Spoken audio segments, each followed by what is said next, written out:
reason for me to stay at the starting screen for like ever, so fuck it.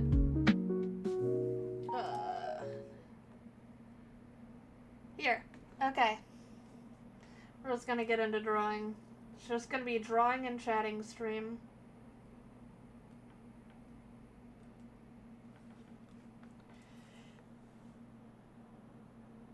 Okay, that's where I left off.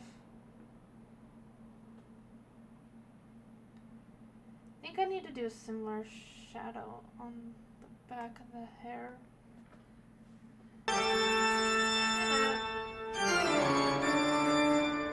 Okay, where's my back layer?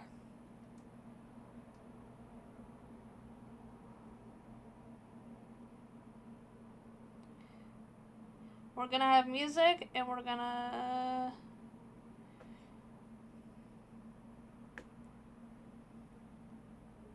Okay. I think this is the shading.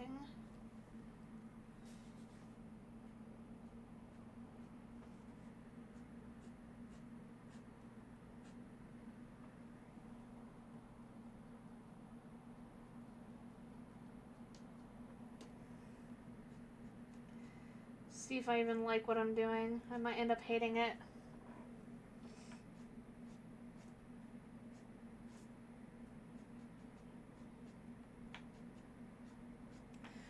How you doing, Matt?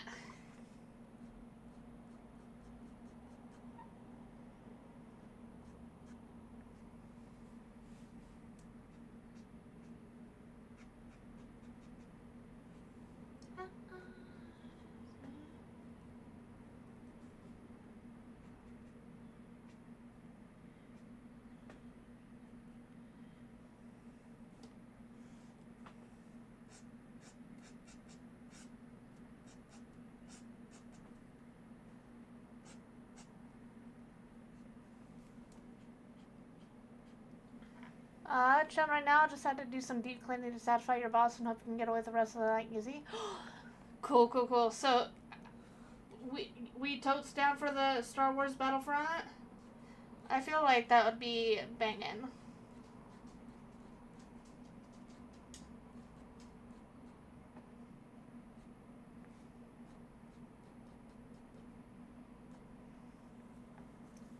You played a decent amount on Xbox. I have played a little bit with Saint.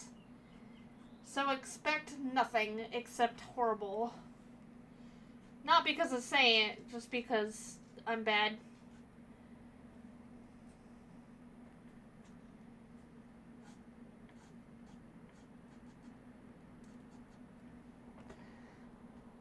No worse than the usual teammates. True. True. He's spitting facts, homies.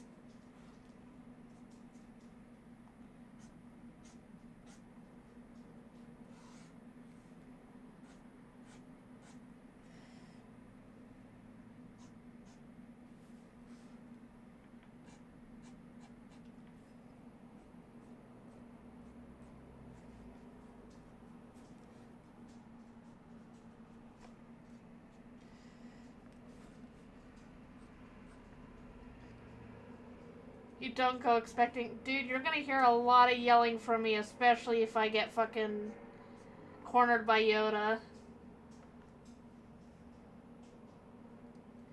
Never watched it. What's really funny, Matt, is I recommended us playing this game when I am not a Star Wars fan. The only Star Wars media that I have watched that I actually enjoyed is The Mandalorian.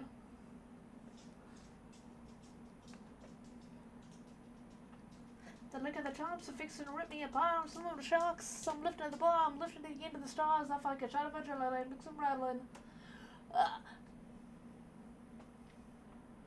Hey, you know what? You know what? Star Wars Battlefront actually is not the first Star Wars game I've played. Yeah. Yeah. I've actually played 2 other ones.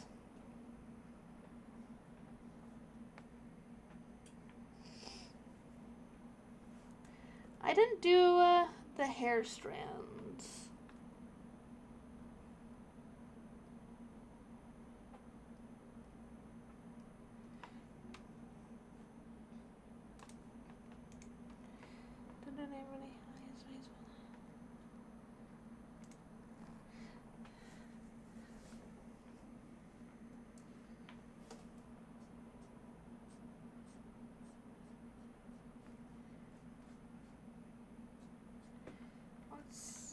zoom in to do this.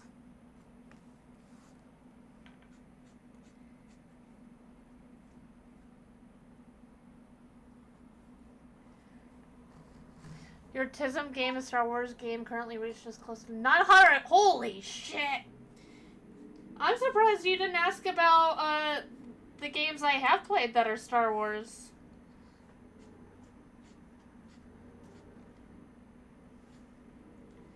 Yeah, honestly, I'm not entirely sure I want to know how many hours I actually have in WoW.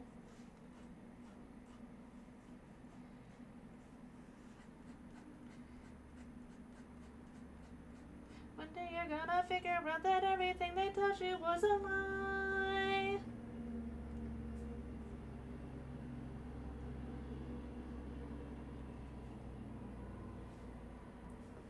Ugh. Okay, let's rotate.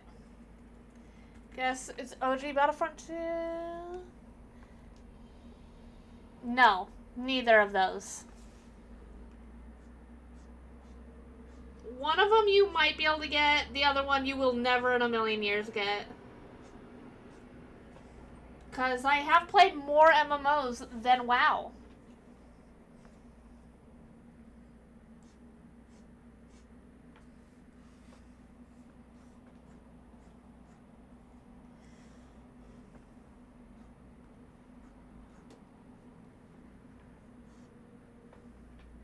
Yeah. Because my dad had it, so I played it.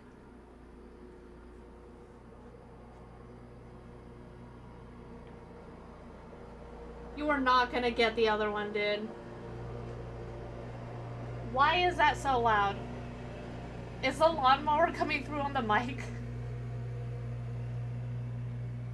I played it a long time ago.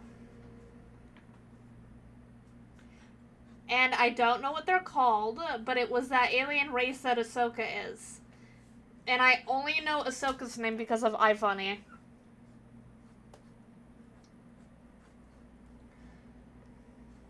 That. Yeah, that. You don't want to know why on iFunny, I know. I can feel...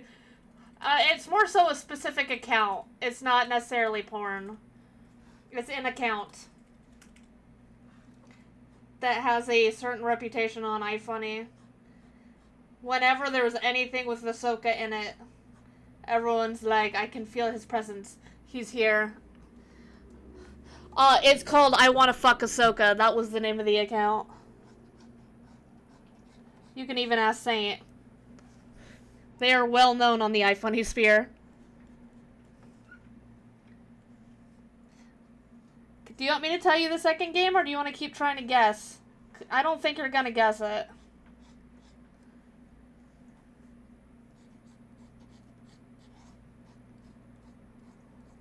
Do you want me to tell you what I played it on? It's very obscure. I can tell you what console I played it on.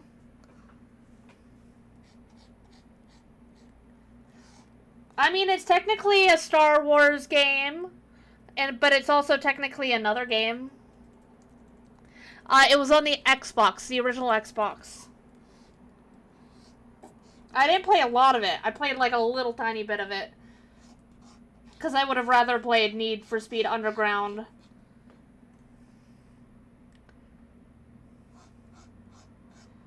You have no idea, dude.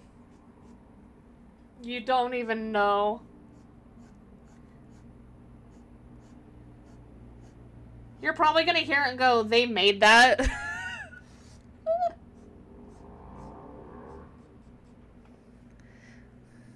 Star Wars DDR. Okay, do you want me to tell you then? Do you want me to tell you? It was a Star Wars Tetris game.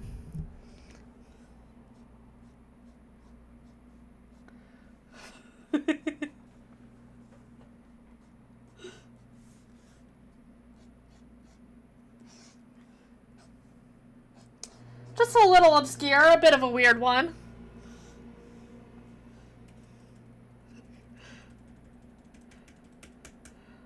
I can't remember.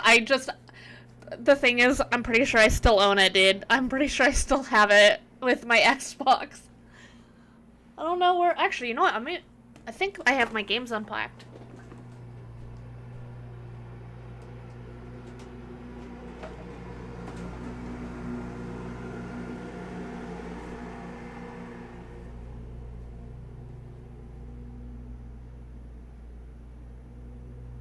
Wait, shit. Maybe I'm mixing it up with something else?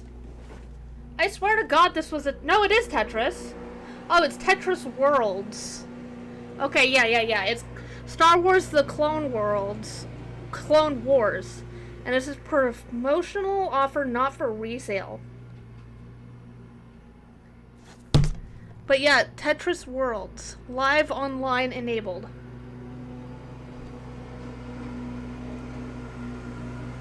Yeah, it's a Clone Wars game.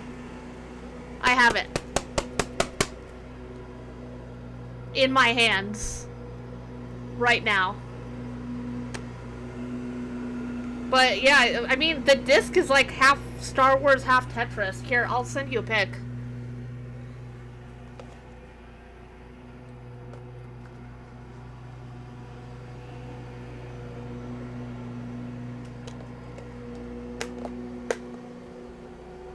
Wait, they're not, like, combined? I only, like, vaguely remember this thing. It, like, literally has both of them on the same disc. Here, I'll send. Oh.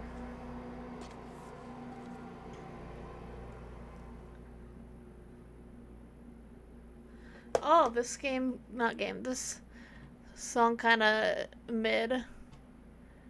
Where's a better one? Ooh. 2 games, 1 disc. Shit, maybe I didn't play it, but yeah, I have it.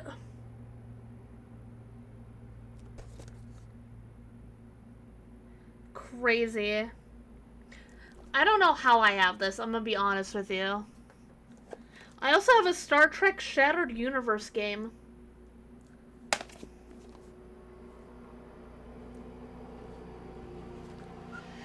I've got a couple of old Xbox games.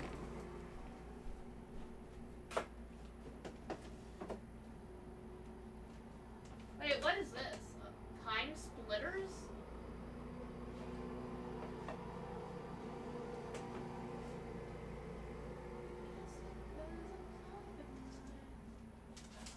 Okay. Did you... Game fight for that game was impossible. Dude, did you ever play the Xbox Shark Tale game? Dude, this shit was fucking fire. Oh my, maybe I need to do, because I remember there was always a part in this game I'd get stuck, but I'm an adult now, maybe I could do it. Maybe I need to do, like a flashback to the past where I just play my Xbox games. Why does music pause?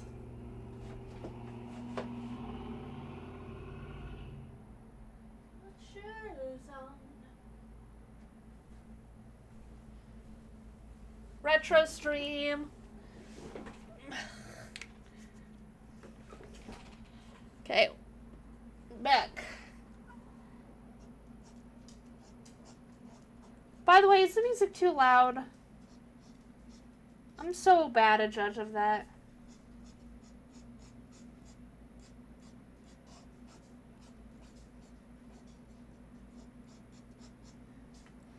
Is good? Okay, thank you. Appreciate. Yeah, I feel like it'd be fun to do a retro stream. I got rid of chat on this screen. I thought about pulling up my just chatting screen, but it has less room because the chats are so big, so there'd be less visual for the art.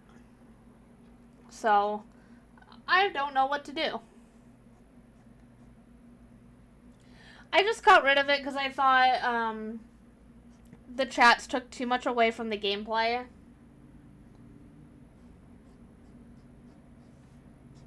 Even if they're not very active. I think, especially since they're not active, honestly.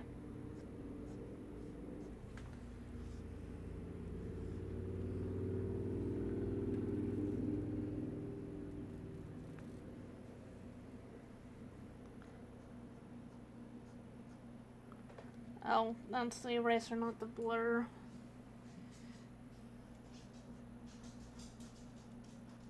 I'm never the same. I'm never enough.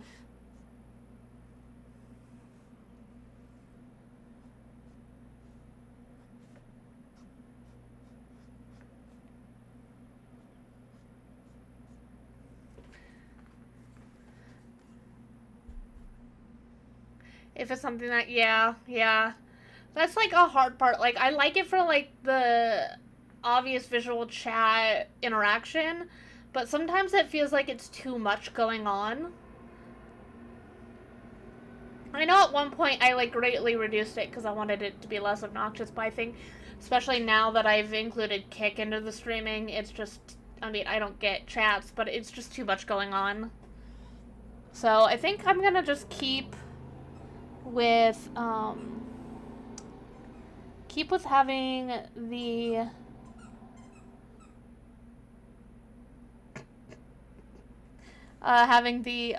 alerts and just have that be it, you know?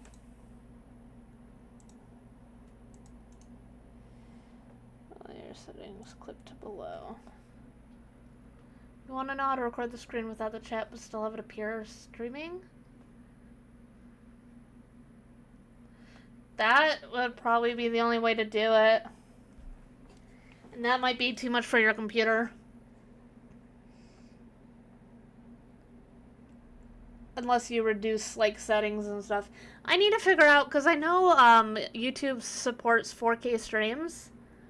I need to figure out how to switch my streaming output onto 4K for YouTube.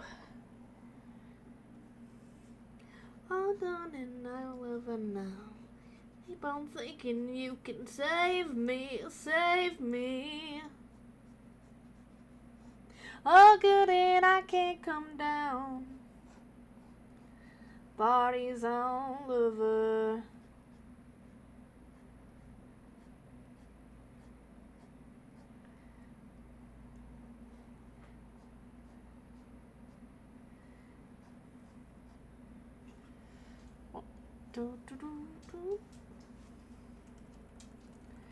Interesting.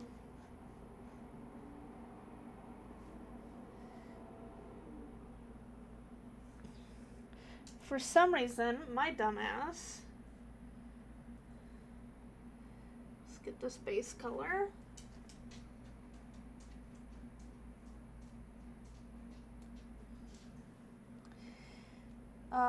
Where's...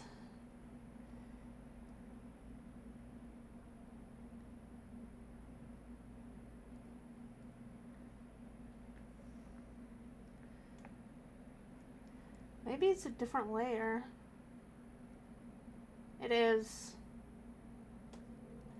Okay.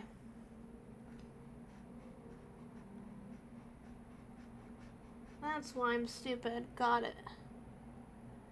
Okay, go back. Aha! Fixed it! Just better for the video format. Oh. Yeah.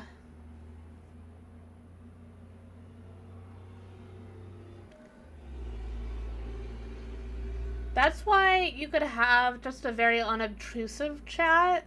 I know there's a lot of them that, one, they have the chat disappear really fast, and two, you could have it just be at like a bottom corner of the screen so it's easier to crop out, or so it's not as intrusive.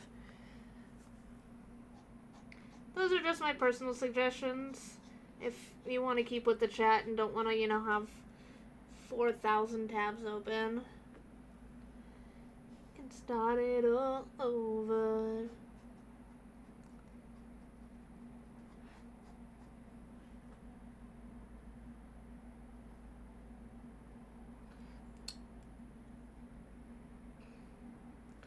Jesus Christ, I couldn't draw a fucking straight line if you had a goddamn gun to my head. Jesus.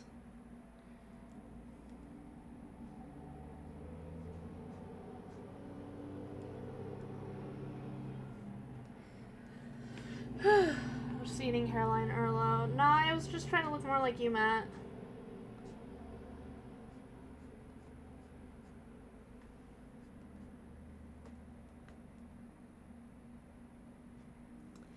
It's my Mecha Matt cosplay. Oh.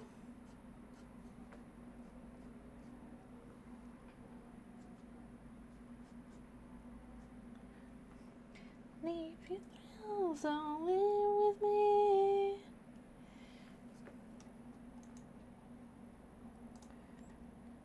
Any more you see.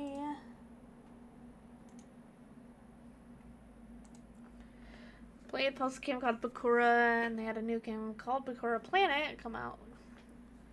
Okay, okay.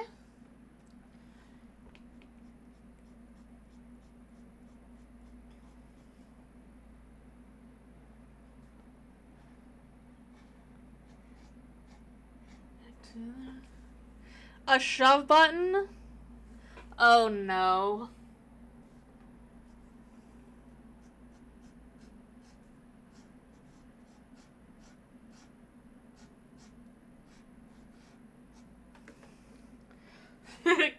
It serves no purpose besides violence is a very funny sentence, and I love it.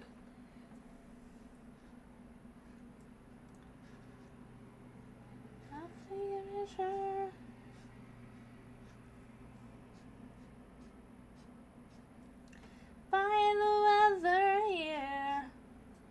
Oh, dude, also, I fucking hate YouTube, dude. I got, like, you know, copyright because of, you know, the Gothflow debut, because of the karaoke. They say that there's no such thing as a shadow ban. And that's total horseshit. Because ever since then, I'm getting, like, no views. Like, single digits.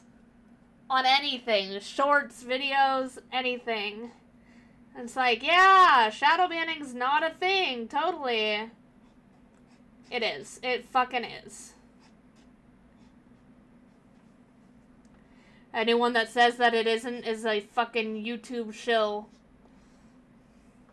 It is what it is. I mean, I could delete the video and I bet it would change it, but I don't want to.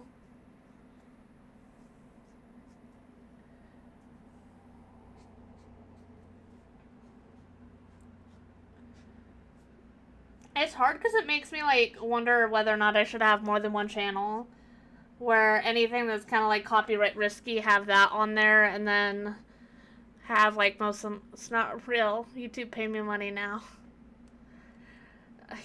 They won't even pay me money right now because, you know, I don't have enough watch hours. I got the subs, just not the fucking watch hours. Back to the remedy. And as much fun as it is, I don't want to only do, like, music reacts, you know? 3,000. I'm at 2,600 and something. So I don't have too far to go. It's just exhausting in its own way, you know? Okay, I need this dark brown. My fucking god. Okay. Follow the beaten path. Well, all I can do in the end is bury it in the cellar.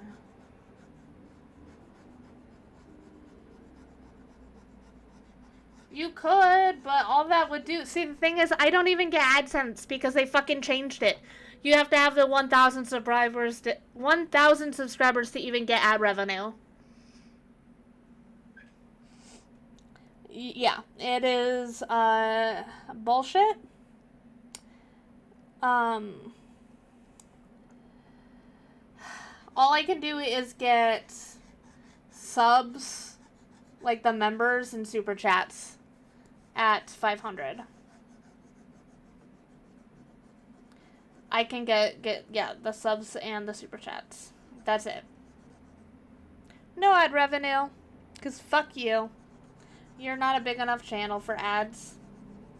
Even though they probably push them on my videos anyways.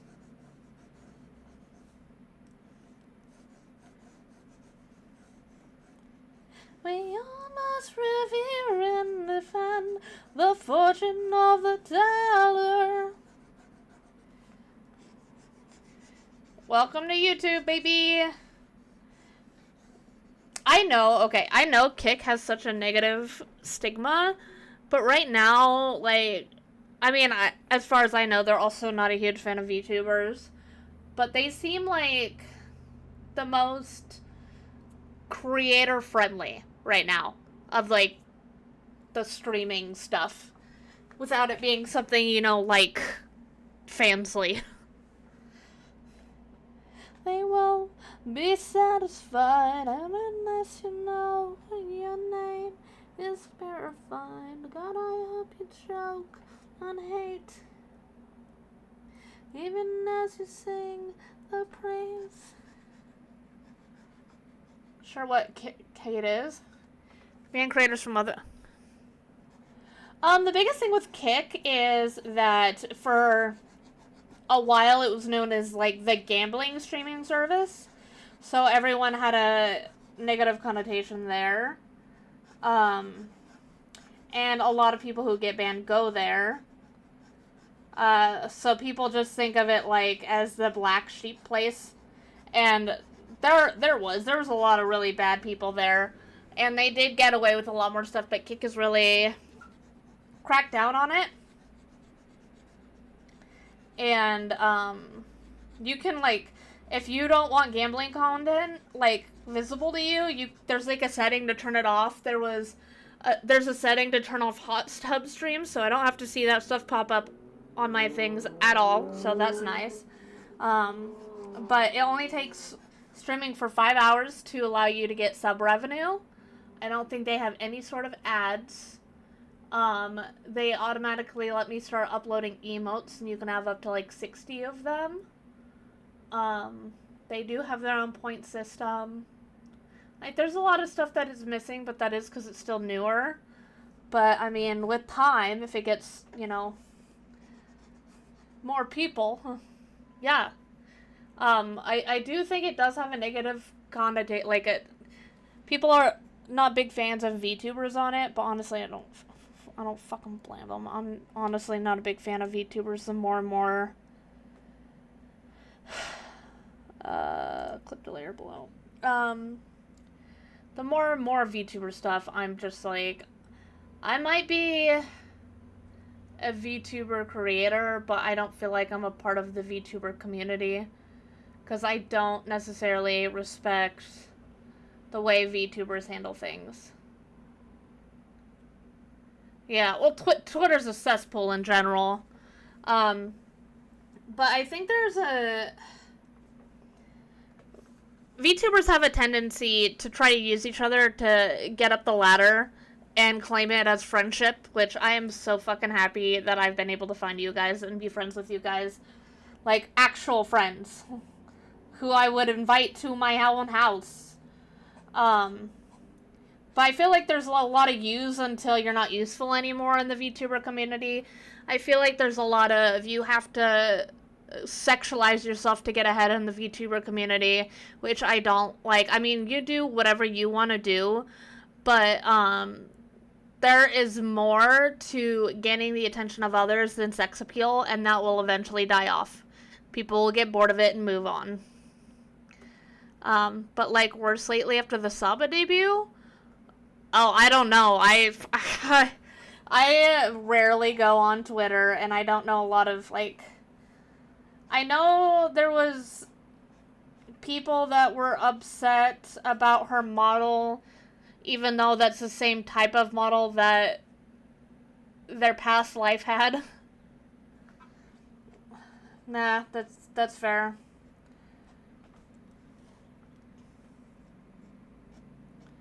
It's all bullshit, and I fucking hate the VTuber community Reddit, cause whenever I post there, I get nothing, and then some chick puts her tits out and gets all the views.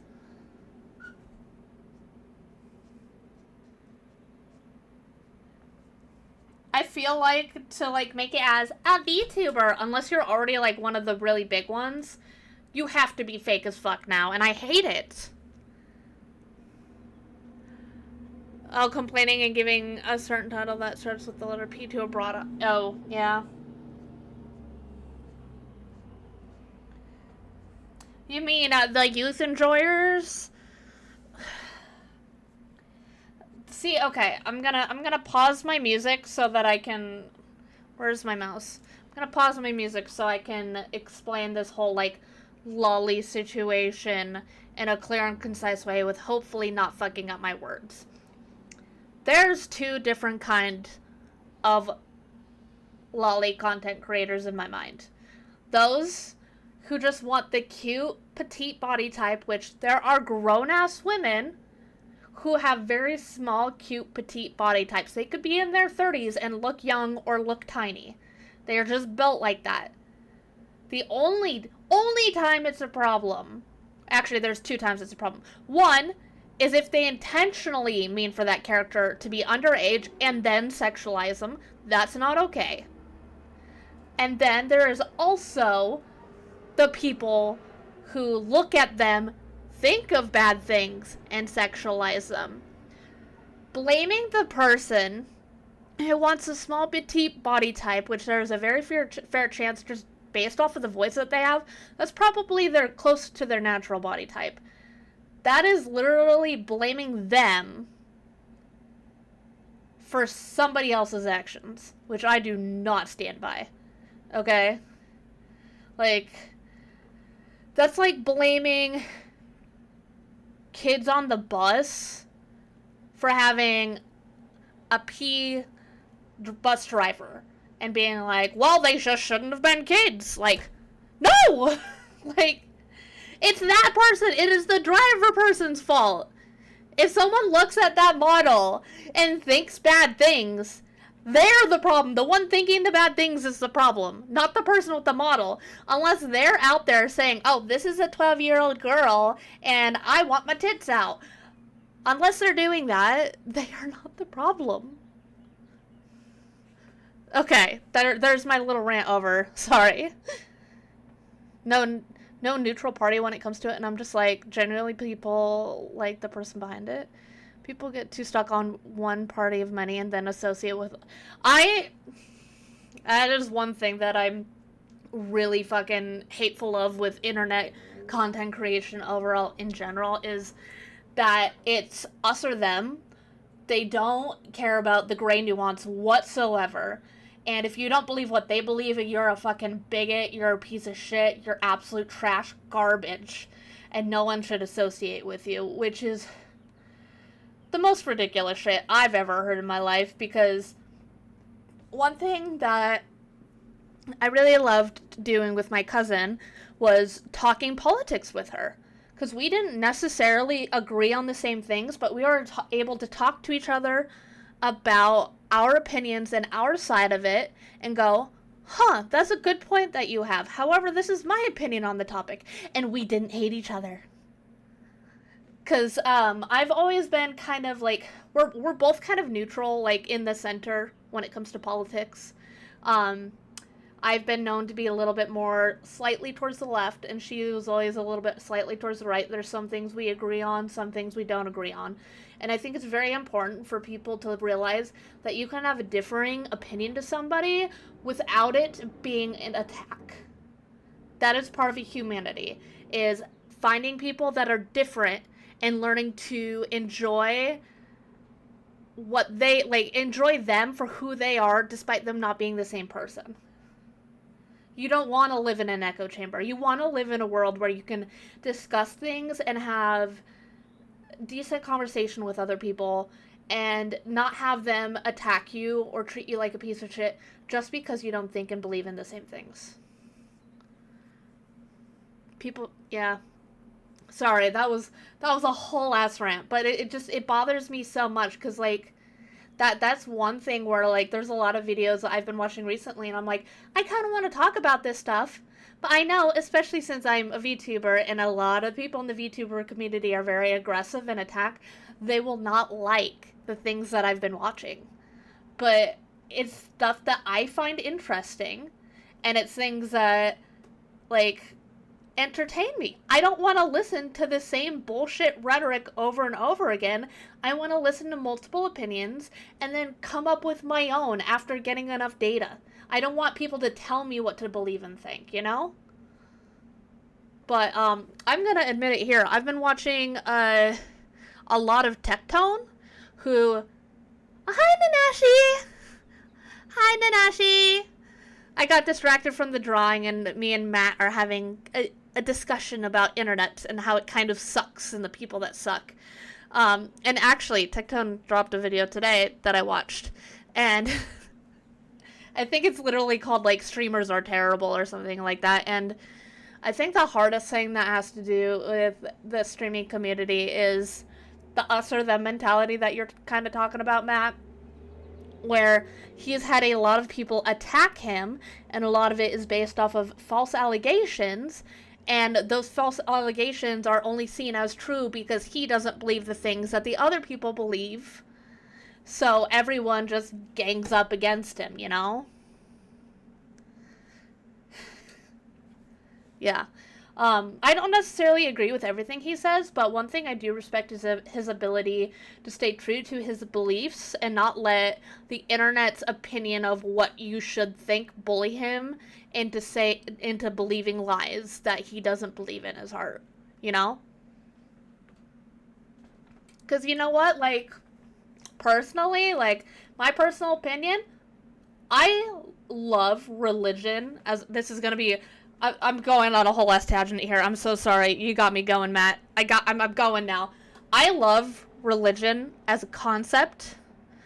I don't necessarily love execution, but especially with the overall ideal of Christianity. I love the idea of loving, respecting, and helping people despite not necessarily agreeing with everything they've done.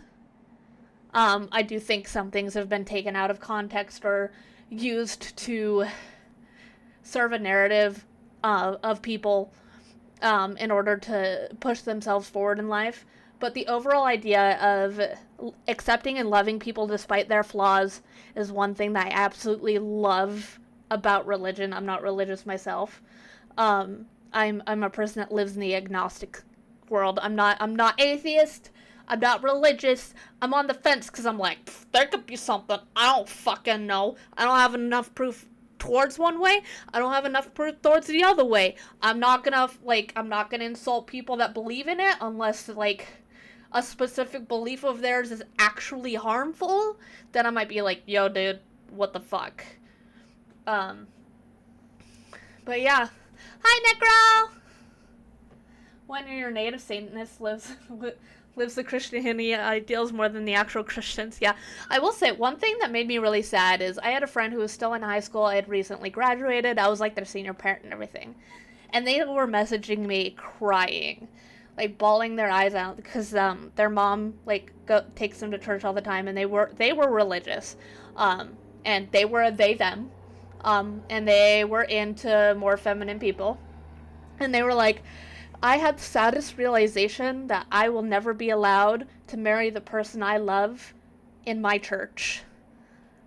And that made me so fucking sad because they believe they want to get married in the very church that they grew up in and the very religion that is supposed to teach respect, love, and cherish everyone wouldn't allow them to marry someone that they love and cherish, which that made me very sad. That's a hypocrisy that I hate. I hate hypocrisy, which I'll be honest, I find myself being hypocritical all the time. You guys are having to deal with bald low while I'm going on a fucking rant. I'm so sorry. I hate hypocrisy. I find it in myself too. If you guys ever notice me doing anything hypocritical, because I feel like a lot of people tend to have they become hypocritical and they don't realize it. It's really easy to do things hypocritically unknowingly, subconsciously. Like the person that preaches about being healthy and then drinks a Dr. Pepper a day, you know? There's things that you don't notice yourself being hypocritical about. So if you guys ever notice me doing something like that, be kind about it, but feel free to point it out in a kind way. But yeah, I don't know how I got to religion from streaming's bad, but I did. But yeah, that's definitely like why I'm starting to, I think I'm gonna just remove myself from the VTubing community Reddit just because it pisses me off. I'm sick and tired. I am so sick and tired of people getting so much attention and clicks from sexualized posts, and then people bitching and moaning about those sexualized posts, but those people won't ever updo, interact, or do anything with the non-sexual posts.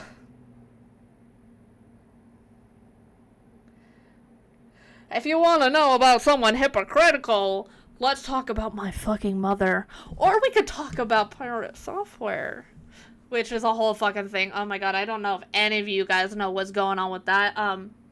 If anyone here, I don't think anyone who's here, and I could be totally wrong, pirate software was who I had in mind. I stopped watching his content after the WoW stuff. I was like, oh, shit. I did it again.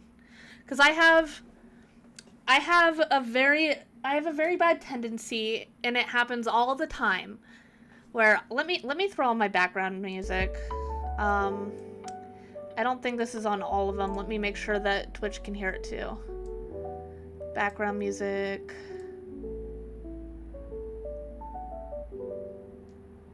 Background.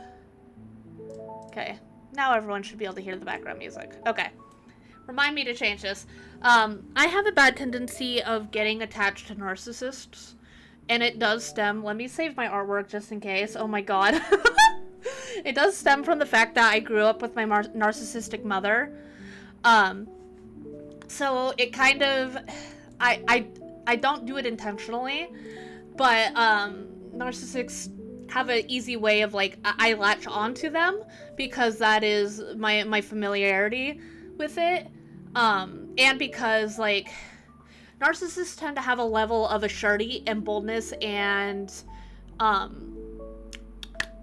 not professionalism, but, they have, like, this energy of being in charge that comes with the narcissism. They believe they're never wrong.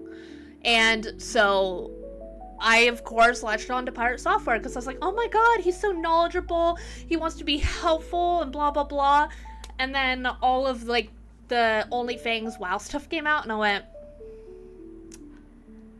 shit, this man's a narcissist. He refuses to accept fault. He will never be in the wrong. He'll do stuff actively to make his case to make him look better, and no matter what you say to him, he will make you seem like the bad guy. That's same shit I go through with my mom. I figured out how to circumvent her because I know how to shut her the fuck down now. But that is definitely what pirate software is, and then I just went, alright, I'm done. Because the best thing you can do with a narcissist, don't give them any attention. Because negative attention is still attention that they will swing into a positive towards them. Yep, it could have been avoided if you said, my bad, but he doubled down. And not only that, it's gotten even worse. So he had the whole OnlyFans thing, where there was a whole World of Warcraft raid. Someone made a mistake. Someone called to run. He ran. Did a bunch of stuff intentionally to make it so he didn't have the proper tools in order to try to help his teammates. And I understand the fear of losing a character that you put so much time, effort, and work into. But think about all the time, effort, and work that those people put into it too. Do you know how selfish you gotta fucking be to at least not try? Like, yes, first of all, I'm never fucking playing hardcore WoW. Fuck that. Hell no. You couldn't pay me to do that shit. It would stress me out way too much because if I'm putting that much time and effort into something, I will not let it be destroyed by a simple mistake. And my dumbass, especially in WoW, likes to jump off cliffs and go, I can make it, and sometimes die. Hi, Flower Boy, hi! doing good. I hope you're doing wonderful. And thank you for stopping by. I am so sorry that you're coming into this rant during the middle of an art stream, but Matt got me going, so blame him. But there was this whole, but when people confronted him, like, and I understand that it's very stressful when you have a bunch of people going, it's your fault, it's your fault, it's your fault. Everyone was probably at fault in that scenario. However, those people went, yeah, we fucked up. That's all. That is all he needed to do. All he needed to do was self-reflect and go, I made a mistake. I would never pirate software, ignore multiple emulators. I definitely don't have any sort of emulators. I would never download one specifically to play Ocarina of Time randomized. I would never do that. That would never happen. Nope. Nothing illegal here, officer. Nintendo, go get those people on Etsy that are making crochet Pokemon. Get them. Don't pay attention to me. Don't mind me as I play Mario Sunshine on my PC, or as I play Ocarina of Time on my PC with a Nintendo 64 controller with a USB input. Sorry. But yeah, that stuff with pirate software happened. It made me go, it gave me the ick, the hard ick, that little ick in your stomach where you're like, oh, I don't got a good feeling about this guy anymore. And I went back and kind of looked at some of his content and noticed that he has a bad tendency to speak with stuff so assuredly and refuses to take criticism for any falsehoods or possibly wrong information that he conveys. And he does not take any criticism. He will just kick you, mute you, remove you if he doesn't like what you say. And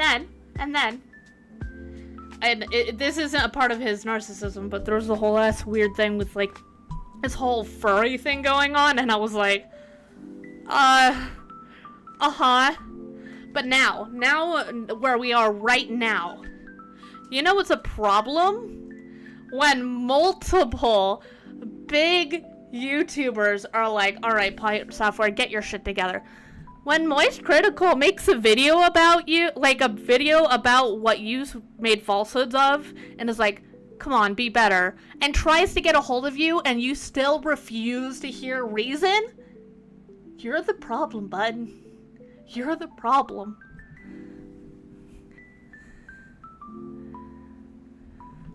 What am I played Scarlet and Violet 7 days before I came to a Chinese Oh. Better than it ran on leaves. Dog, it didn't appear to controller when moved diagonal. That's a feature. Who needs diagonal? I think I played a Sword and Shield, and there was some sort of like olive thing. I was playing it on my Switch, and I got stuck inside of an olive in that game.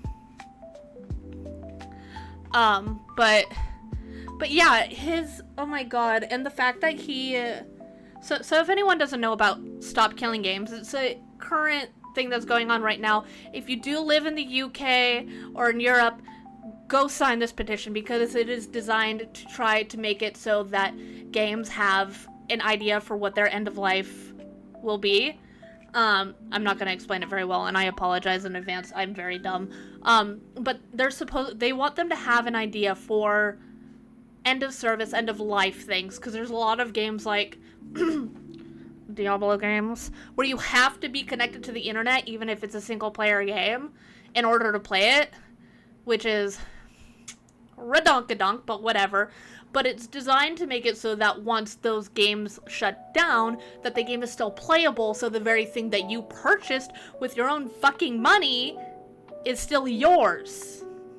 That's the whole basic idea to it. And it's one of those things that if it gets, and this is just like, it's not the legislation, it is a petition in order to get the legislation moving. So the legality, like the legal words might get more defined later on. But as a similar situation as what happened with Apple involving their lightning charger, the UK was like, nah, you're going to USB-C, and you have to do that in England or UK or whatever. It forced them to change it, and they went, fuck it, everyone just gets USB-C, I guess, because it's way more work to have 2 different charging cables for different countries than it is to just swap over. And so this is something that it might not necessarily be working in America now, but down the line, it could help America overall. So if you know anyone that is in the Europe or UK, ask them to sign this petition, because everything that I've heard about it is going to be a net positive for the gamers. You didn't know Moist Critical made a vid until recently and was like, oh, Pirate Software is cooked and well done this way, if not burnt. What for? You miss video games, sadly. Your PC is shitty to run anything. Oh, dude, I feel that, and I am so sorry for you, dude. Working out, dude, respect. Oh, hi, Rackron! Oh, yeah. Of course. I will try to give as much info as I can. I'm not the best at explaining it. I know, I just watched a video, so Jacksepticeye even made a fucking video for it today. He put it on his Spidicy channel because apparently his main channel isn't getting views right now because of a video screwing everything up. Haha, YouTube. But Moist Critical's done a video on it. Jacksepticeye did his video. There's been a couple of other people that have done stuff about it. I think PewDiePie might have mentioned it somewhere. Like, big people have been talking about this because it is something that is very important for the future of gaming, because I feel like the gaming industry has been going downhill a lot. And I think the best way right now to just get a really quick synopsis about the Pirate Software situation, about the Stop Killing Games movement, is to watch the Moist Critical video on it that came out recently. Because it shows clips of what Pirate Software did to negatively impact it, even if Pirate Software is like, nothing I did would impact it. I have deep voice. You have to listen to me. But respect for the reps. I need to get back into working out. Now I have an inhaler again, though, and I'll be going to physical therapy to get my ankle fixed. So I'll hopefully be getting back into being fit. But yeah, that video is very, very good. Pirate Software said so much negative shit and false information towards this movement, and he was, at the time, the biggest streamer YouTuber that had talked about it, and since his video happened, they stopped getting any sort of traction on their movement, short of one bump in Germany. And he talked so much negative and false information on it, and had the whole, well, my dad worked for Blizzard and I worked for Blizzard, so I know better than everyone. Which, I don't care if you're a fucking game designer, dude. I've watched videos by other people that have made games and actually completed their games. And you know what they said? This is a good idea. This is a good idea. Like, it's not that difficult to look at what they are saying and go, you know what? Maybe I'm wrong, or maybe I need more information. But he refuses. He refuses to get the information, to speak on it clearly, to have an actual, like, reasonable and logical rebuttal. Instead, he's making up falsehoods in order to drive a negative, false narrative against it, in order to, like, I don't even know what the end goal is, other than, I don't know, maybe help, like, shilling for the gaming industry? Got his position out of nepotism? Oh, no, yeah, it's possible. I don't know, maybe. I'm just a chibi on screen. I can't move. Shut the fuck up, Matt. End goal is I'm right, you're wrong. Oh, and I'm wondering if it has something to do with the fact that he has hands in the gaming industry, and this is something that would force the gaming industry to change how they are currently doing things, and they don't like change because it's not going to benefit them. There is a lot of legislation that has happened in the US that the companies did not like. They did everything they could to push against it because that change meant money out of their pockets, a negative thing towards the industry, which makes you go, I mean, that sucks for the company, but it's good for the consumer. If I'm buying something, I better fucking own it, you know? Hi, David Summer. Hello. I hope you're having a wonderful day. But yeah, if I buy something, I better fucking own it. That is one thing I hate about owning stuff digitally, and I think I mentioned it in my last stream, is I own every movie that I truly love and enjoy on disc, because I do not trust anything digitally downloaded to not disappear one day. Downside to, like, because I used to collect VHSs, and then I found out that they have a 20-year shelf life, and then the film starts degrading, which that's kind of sad. I don't know if there's any sort of shelf life on DVDs. I hope to God not.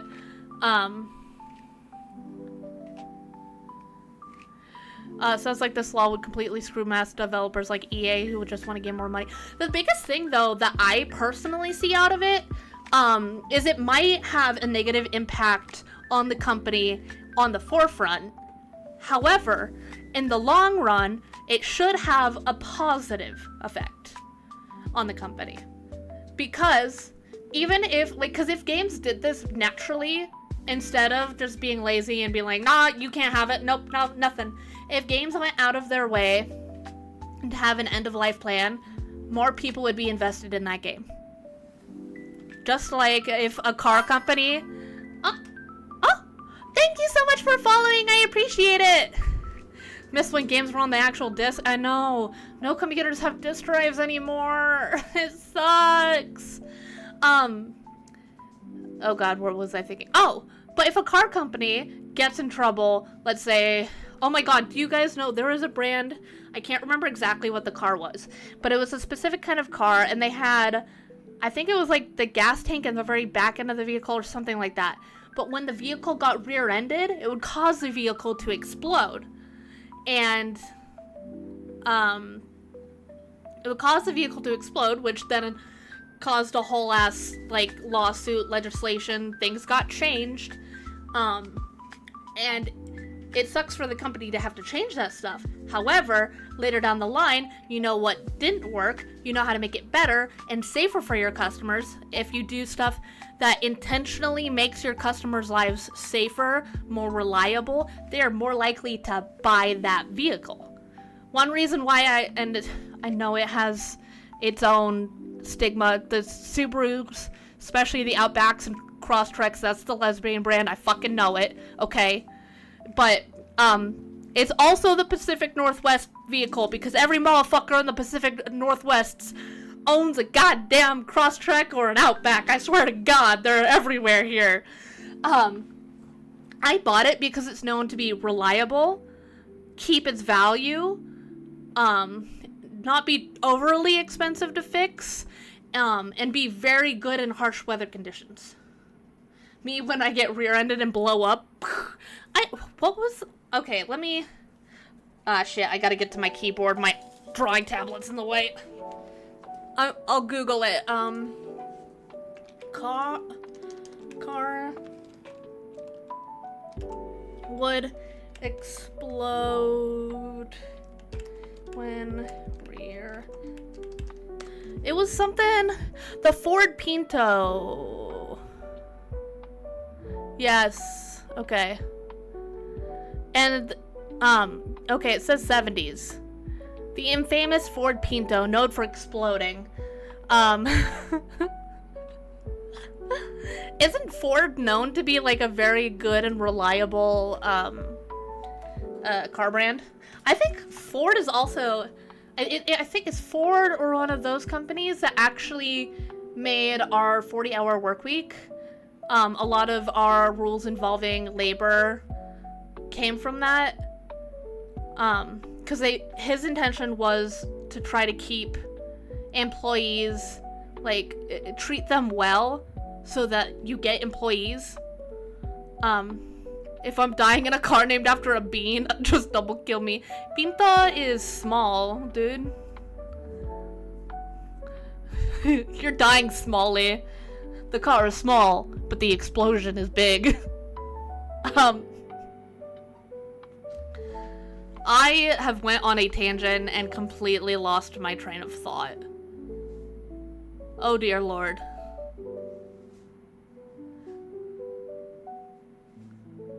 There was a Ford Exploder? Oh my god. I'm pretty sure pinto, or no, pequeño means small. Pinto does mean something in Spanish, though. I'm gonna check it up. Check it up. Yes, I can speak English. Pinto. I'm thinking. Pinto. Oh, I'm thinking of punto, which means point. Huh. Pinto is a horse or pony of various breeding. Pinto is a type of horse. Okay. Okay. Punto is point. Pequeño is small. Punta, bitch. Uh-oh. I accidentally turned off my drawing tablet. Puta. Hey! Fuck you. Piquito? Paquito is a version of small too. Pequeño is small as well. I'm trying to remember really hard from Spanish from high school, which was... Oh god. Oh god, that was 10 years ago. That was fucking 10 years ago. I had this realization like a month ago, because one of my younger brothers graduated high school, the same high school I went to, and I went, I graduated from here 10 years ago. I'm getting old. I'm gonna die soon. Pequeña? For female? Pequeña. Yeah. For, probably for feminine, not necessarily female. Damn, imagine. I know, I have only got 2 years left to live. 2 more years and I'm fucking dead. Yeah. Pequeña. Yeah. This is why I need my younger sister here. She got a minor in Spanish. Dude, my younger sister is so smart and I hate it. I'm old too, just graduated college. The peace sign in front of my grave. Fuck you, Matt. I'm the only one of my sisters that didn't go to college. Yay. I actually okay, want to hear something really funny? So I actually wanted to go to college for digital art and game design. I wanted to go and learn like graphic design, help make video games, and this very college that I was trying to apply to, they did internships with Blizzard. Unfortunately, my school, even though I asked them numerous times, never sent them my transcripts, so I never got to go to college. Which honestly was a good thing for multiple things. 1, I'm not thousands of dollars in debt. 2, Blizzard. Blizzard. A female at Blizzard probably wouldn't have ended well. And knowing my temperament, because Blizzard's had so much bad shit happen, especially to females.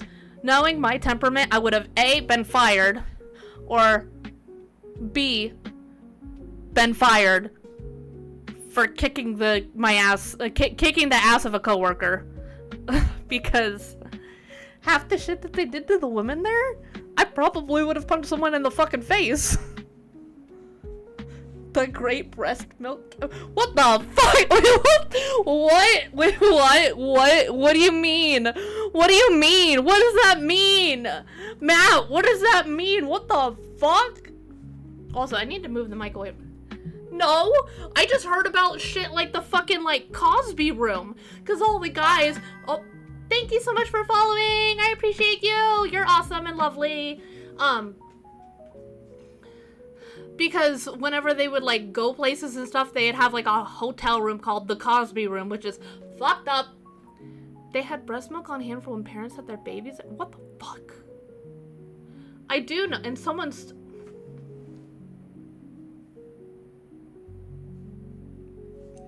Ugh, that's a hard pass from me, dog. Ugh. I'm good. I didn't hear about that, but I heard about that, and then there was, unfortunately, which this one is really, really sad, the woman who, unfortunately, ended herself because she was constantly harassed by her male colleagues, and they somehow got access to nude photos of her and passed them around the office. That is not okay. Not okay.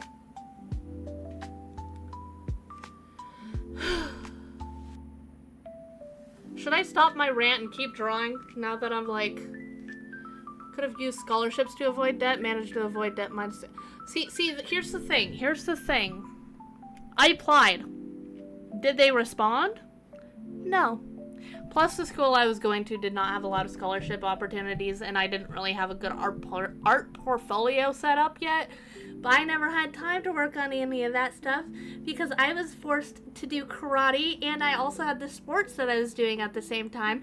Plus, I was also raising my baby brother, who was, how old was he? Was like 1 or 2 when I was in my last year of high school. I was basically raising him during that time. Enough that, like, by the time he was 3, he was calling me mom. Imagine doing karate. I did it for a decade. Nice! Well, what did you do? I don't do it anymore. I kind of fell out of love with it. But I did American Kempo karate for basically my entire life. Oh my, is it like Kempo, like American Kempo? That would be so cool if it was. Like Ed Parker Kempo? Was it Ed Parker Kempo?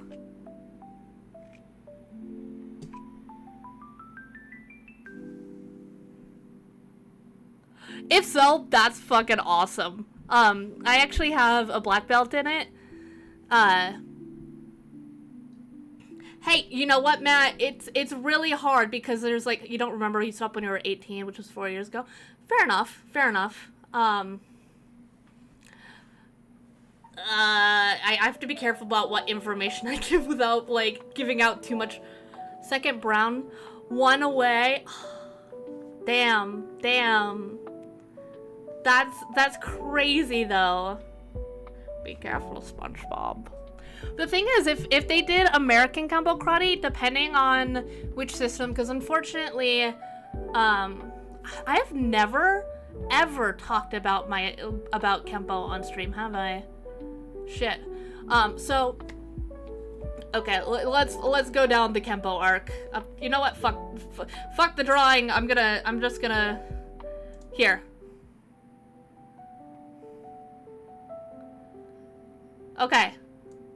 Okay, we're over here now.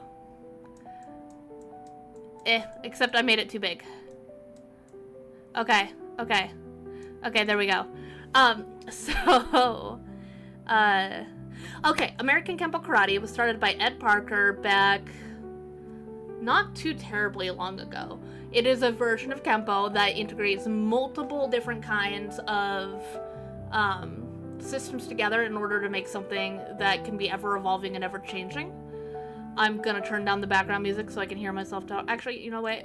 Let's just make it so I can't hear it. Advanced audio properties. Monitor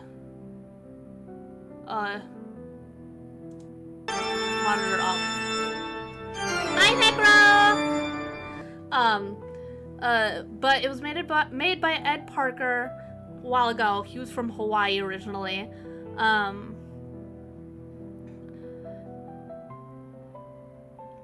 My brain just shut down. The lobster just fucking fried my brain. Damn you, Matt, and your lobsters. Unfortunately, once he died, the whole system kind of split.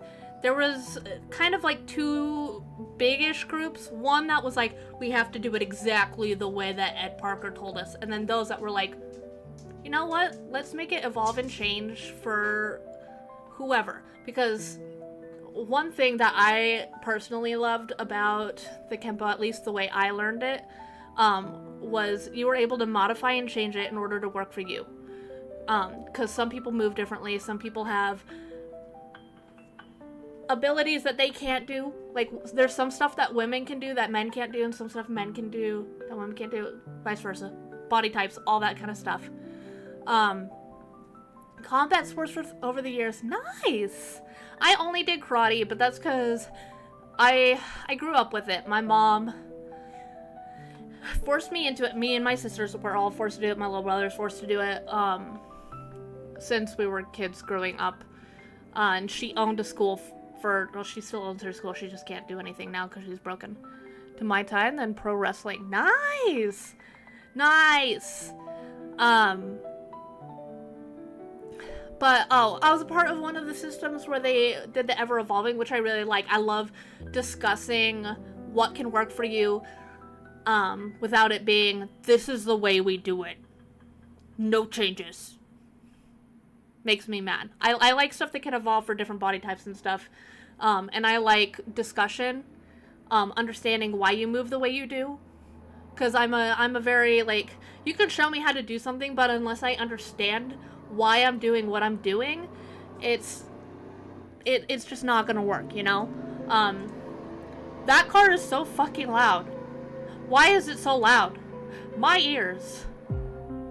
So, oh, great example. Okay, so there's actually, I'm gonna go from cooking back to karate. There is a cooking channel that I love called Preppy Kitchen, and one thing he does is he explains why you do the things you do. And he said something about cakes that I never knew, and it changed. It went from like B tier to S tier cakes. You don't want to overmix your cakes when you are mixing together your ingredients, because if you overmix them, it activates the gluten and it makes the cake more chewy and less like soft, savory, and spongy. Oh yeah, of course. Of course, I love watching anime. Oh, but yeah, I've done Kempo my whole life. I honestly, it's been a love-hate relationship. I ended up loving it more towards the end, especially when I had some friends that I could actually discuss things with. Because I really liked the theory behind it. But I had a lot of things that made me hate it. I was forced to do it all the time when I was a kid. I was forced to do it even when I was sick, not feeling well, days that I donated blood because, you know, my mom was not great. And unfortunately, my mom was a camp director for a karate camp, and she's computer illiterate, and she forced me to do the paperwork. So when I was 15, I was taking 200, registrations, having to file, organize, copy all of, the payment processing stuff, figure out who paid, who didn't pay, who doesn't need to pay, who's getting a t-shirt, what size of a t-shirt they're getting, organize them into cabins, all of that shit when I was 15, and got 0 credit for it, mind you. That kind of stuff made me hate it. I just ended up learning to love it later on in life. But yeah. I have my black belt certificate hanging up in my apartment. Yours is JoJo, Hunter x Hunter, Sailor Moon, Cowboy Bebop, and tied for 5th is Naruto or Cyberpunk Edge Runners. Okay, so from that list, I've actually not seen Sailor Moon, Cowboy Bebop, or Cyberpunk. I think top anime, it's really hard to pick my top anime. My top anime, it's so hard because I love One Piece. I've been watching it since I was 8. So it always holds a special place in my heart, but I do know that it has a lot of issues along pacing and stuff like that. If I'm just picking the best overall that I've watched personally for me, it might be Mob Psycho. Because not only does it have beautiful animation, great music design, great character writing, storytelling, story arcs. I just love the whole meaning behind it. It is a very slow, each season has its theme, but it all comes together in learning to accept yourself.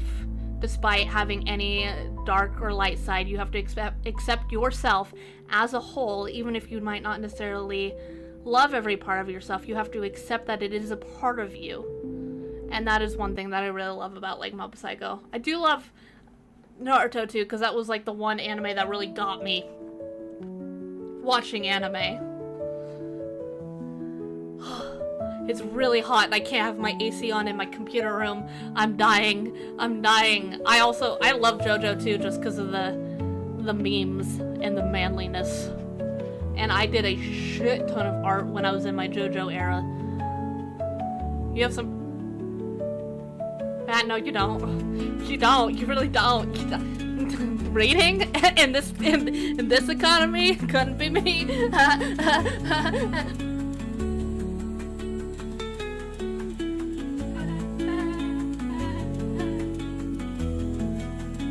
Reading in this economy wouldn't be me. Wait, should I change the stream off of art to just chatting? Because I feel like we've just gone to just chatting at this point. But I'm enjoying chatting. I don't think I've actually done like a full-on just chatting stream before. I've like had bits of just chatting, but it's usually playing games or doing art. Hi, Van Wiggles, hello! I hope you're having a wonderful day. I'm dying, it's too hot. Esther, happy birthday!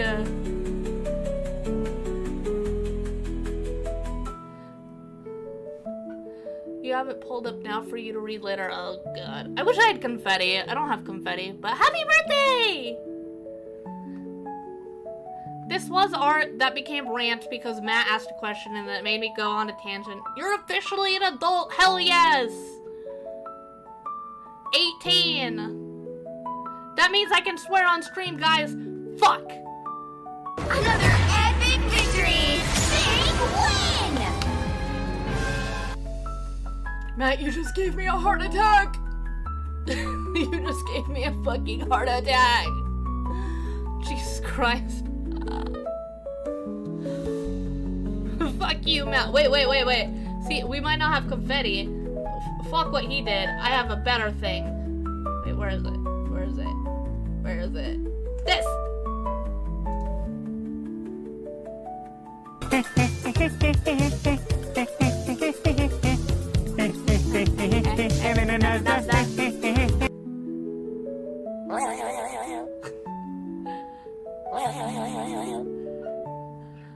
And for those who are new here, I do have on Twitch, I have Tangia redeems for points. I do have a link on YouTube, but unfortunately, they cost money that way. I don't expect anyone to... Matt, why you gotta blow up the stream? Matt, why you gotta blow up the fucking stream, bruh? I just realized he's wearing a fucking Harvey Dent, like, little thing. Wait, that means you're gonna blow me up, Matt! What the fuck? Oh, it barely missed me, Jesus Christ. Huh. Good. Thank you, Fan Wiggles! I appreciate that! I mean, you've only, like, just met me, right? Wait, is this your first time here, or have you been here before? I am so sorry if you've been here before and I don't recognize you. If that's the case, then I'll just see myself. Oh no! You've been here before! Uh-oh! Ah, shit! Oh no! Where? Oh, there it is. I'm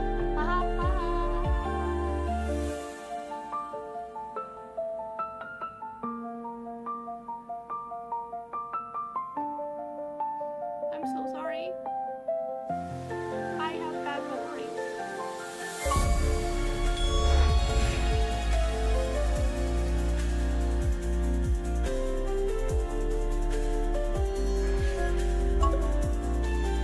That's so sweet to say. That's gonna make me cry, especially because there's so many better content creators out there, dude.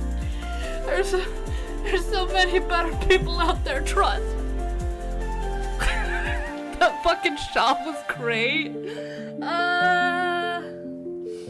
Is there any other topics we want to talk about today? I'm down to fucking chat, man.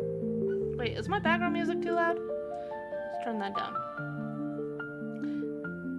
dinosaur. Dude, okay, give me 1 second. Give me 1 second. I'm gonna change this to just chatting. Wait, where's my keyboard? Ah, shit.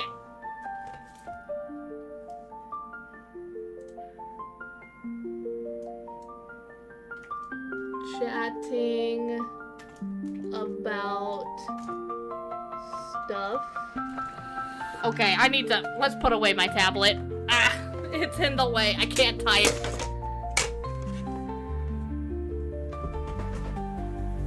The crescendo. Is it a little loud when it gets into it? Oh, shit. Well, let me turn that back down. Wait, where'd my stuff? Okay, got it. Done. I'll edit it on Kick, but I don't think anyone's popping in on Kick. Chatting about life and I can't type. I'm illiterate. Just chatting. Dude, okay, I'm gonna tell you one really funny. I like trains. I have been ran over by a train. I'm sweet. You definitely haven't seen my Marvel Rivals stream, son. It might change your opinion. It might change your opinion. Illiteracy strikes again. It never goes away. I'll never stop being illiterate. Oh my god, the funniest thing about Kick. Oh my god. There is a IRL section on Kick, and it's a picture of a hand touching grass. It's a fucking picture. No, dude, there's a reason why I'm a VTuber. I got a face for radio. I would never subject people to that. I go VTuber so that, and I mean, I mentioned it earlier, I might have a VTuber model. I don't believe myself to be part of the VTuber community as a whole, because I don't like the vibes there. There's some VTubers that are chill, but the overall energy of it, not my thing. But I want to still be expressive and stuff, you know? Which, thank you, Choco, so much for this model. I love you. This is the 2D one that my friend Choco made me for my birthday, and she's awesome, and I love it. And how do I get the... is it... Nope, that's the biblically accurate angel. Fuck, this is the wrong one. Oh, that's sad. No, that's sad. No. Shift? How do I get the drink? Yoko! How do I get...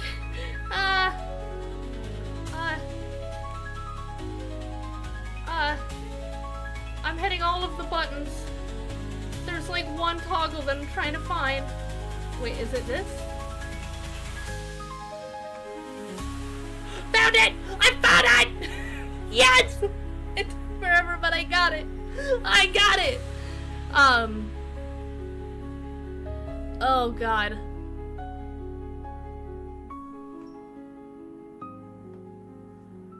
You've known Choco? Oh yeah, we've known Choco for a year now. Holy shit. But yeah, thank you, Choco, so much for making this model. I have a 3D model that I currently use, and I am working on my 2D model, which I was working on the art of, and then Matt got me distracted with talking about stuff. You know, as you do. It's Matt's fault. It's all Matt's fault.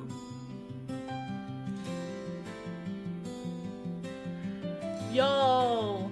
Oh my god. We need to have like an anniversary stream with Choco. Our lovely German. Bozer. Wait, can I do it? Must.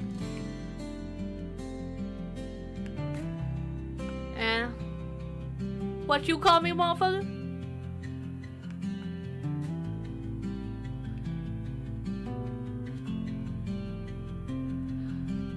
The fan wiggles. Nickname,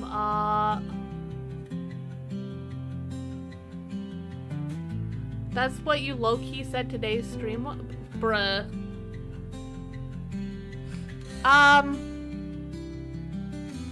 Can I call you Wig? I call you Wig? Uh-oh. My cat's coming.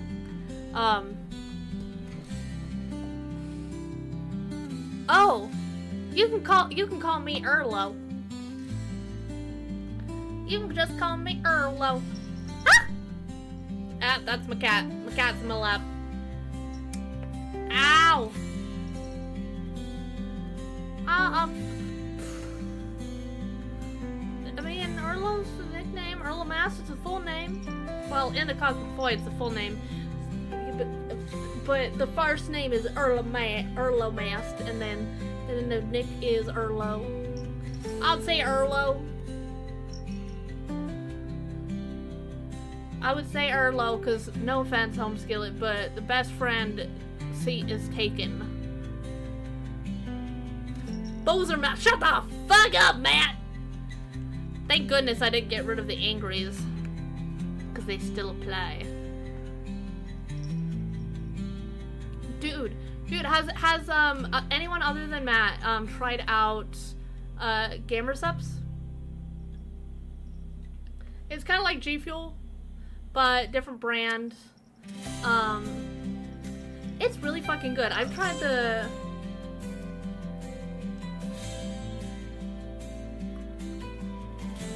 I'm sorry, the fan wiggles, but I'm oh my gosh. Oh. I will not be adding you on Discord, person from Kick, Tolani. I'm sorry. Kickbot. I don't know, it could be a real person too. I don't know why they'd want to. I lost my train of thought. I am not parasocial, I'm sorry, Home Skillet.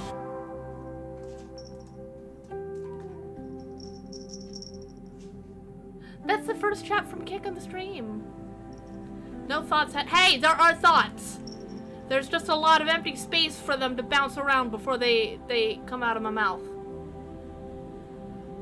I don't like how that sentence came out. I really do not like. Okay. So do we have another topic we want to talk about? I'll gladly talk about any. Oh, we dinos. Oh my god. We were gonna talk about fucking dinosaurs. First of all, dinos are super fucking cool. Second of all, I know he's not a dinosaur, but the best dino, Godzilla. The best dino is. Thank you. I'm having an okay day. I'm having there's some meh to the day, but you know, hanging out on stream, I'm doing pretty good. But I can't fucking. Ruby puts her fucking tail up my nose.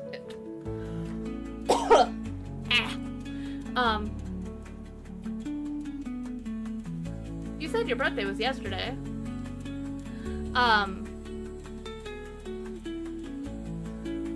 Oh, but Godzilla, my favorite dino. If it doesn't count, then,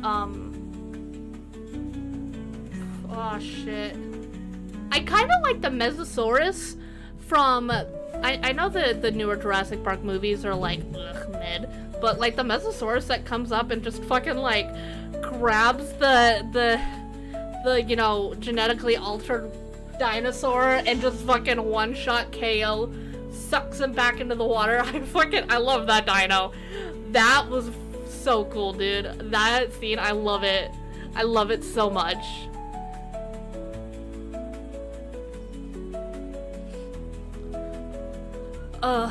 That's some good shit. I also do like the raptors. I know that they're not actual, like, accurate depictions, and they, like, you know, came up with an excuse as to why in the recent movie, which was kind of funny that they kind of went like, okay, yeah, we know that the first one wasn't accurate, but we had to make the dinosaurs look like everyone thought the dinosaurs were gonna be, you know? It was so dumb. I love it. I love stupid movies. I haven't done a movie night in a while, have I? Dominion? Which one is that? Is that the third one? Is that the second one? Is that the fourth one? I know there's a new one coming out because I saw it on Dr. Pepper cans. Because I only saw, the third, I didn't see that one. I saw the one with, like, the little clone girl, but I did not see the more recent one.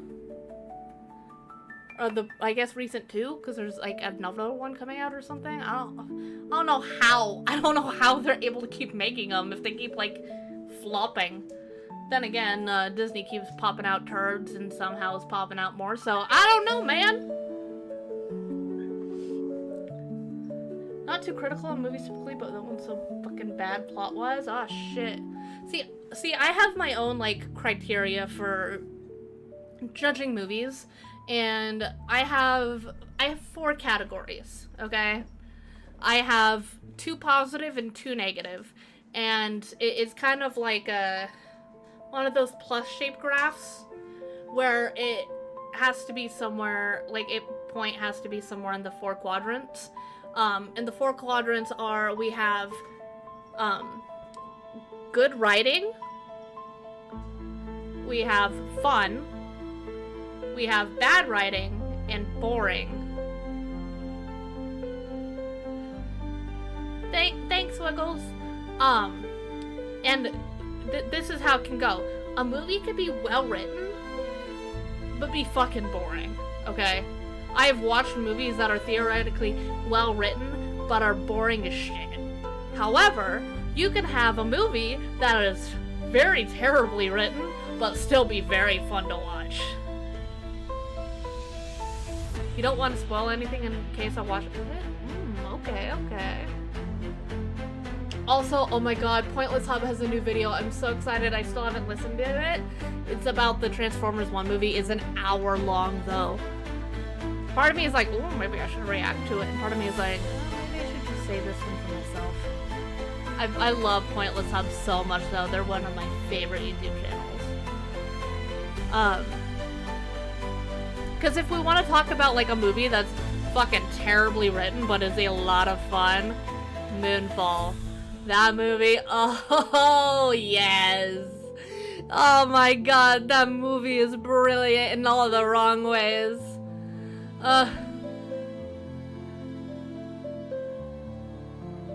Transformers, didn't we watch it together? We watched, possibly,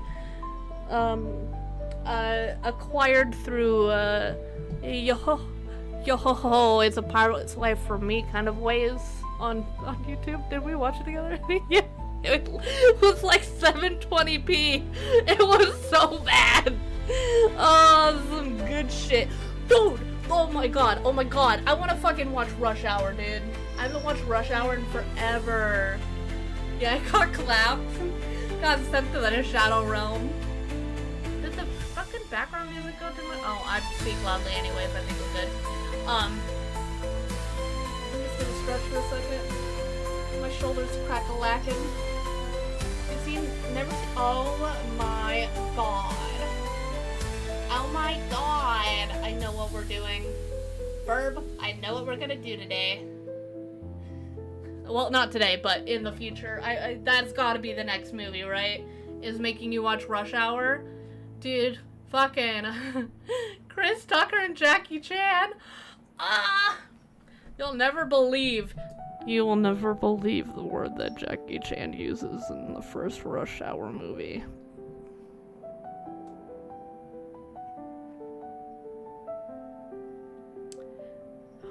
Oh, we need to keep... No. If it helps you figure it out, Chris Tucker is black, and he keeps using it with all the black guys. And Jackie Chan, who's from China and not used to America, uses it and doesn't realize that he's not supposed to. And then gets a whole ass fucking building of black dudes kicking his ass. He didn't realize. He didn't know.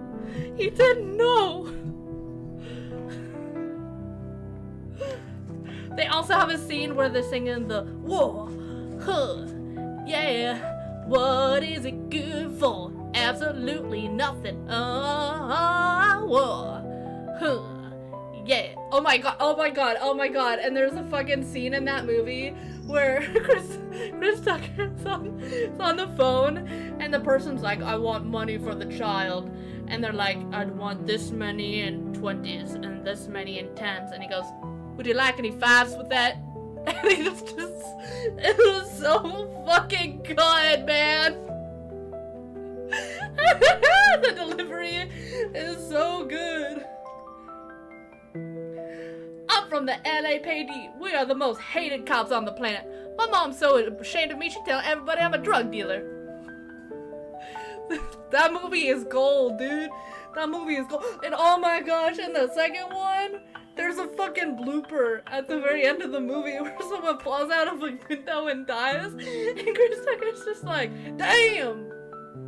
He ain't gonna be in Rush Hour 3. I love Rush Hour so much. It's so funny, dude.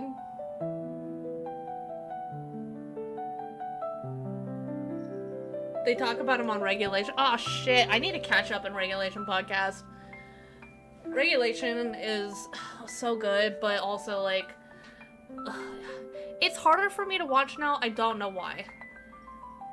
Maybe it's because I've been away from it for so long, because I used to like weekly listen to Fuckface podcast as it came out, and then it changed to Regulation. I got like 3 or 4 episodes in and then stopped. It does suck that it's like free content versus the Patreon, which I understand. Like, Rooster Teeth is fucking dead. 100% eat, dude. Oh, I used to have a 100% eat hat and shirt. My hat got fucking eaten by the dog. But the shirt, what happened to the shirt?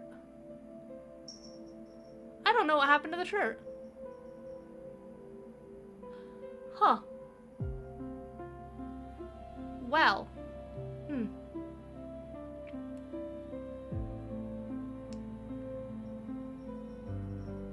I really don't know. I might have gotten rid of the shirt. It might have gotten too small on my fat ass.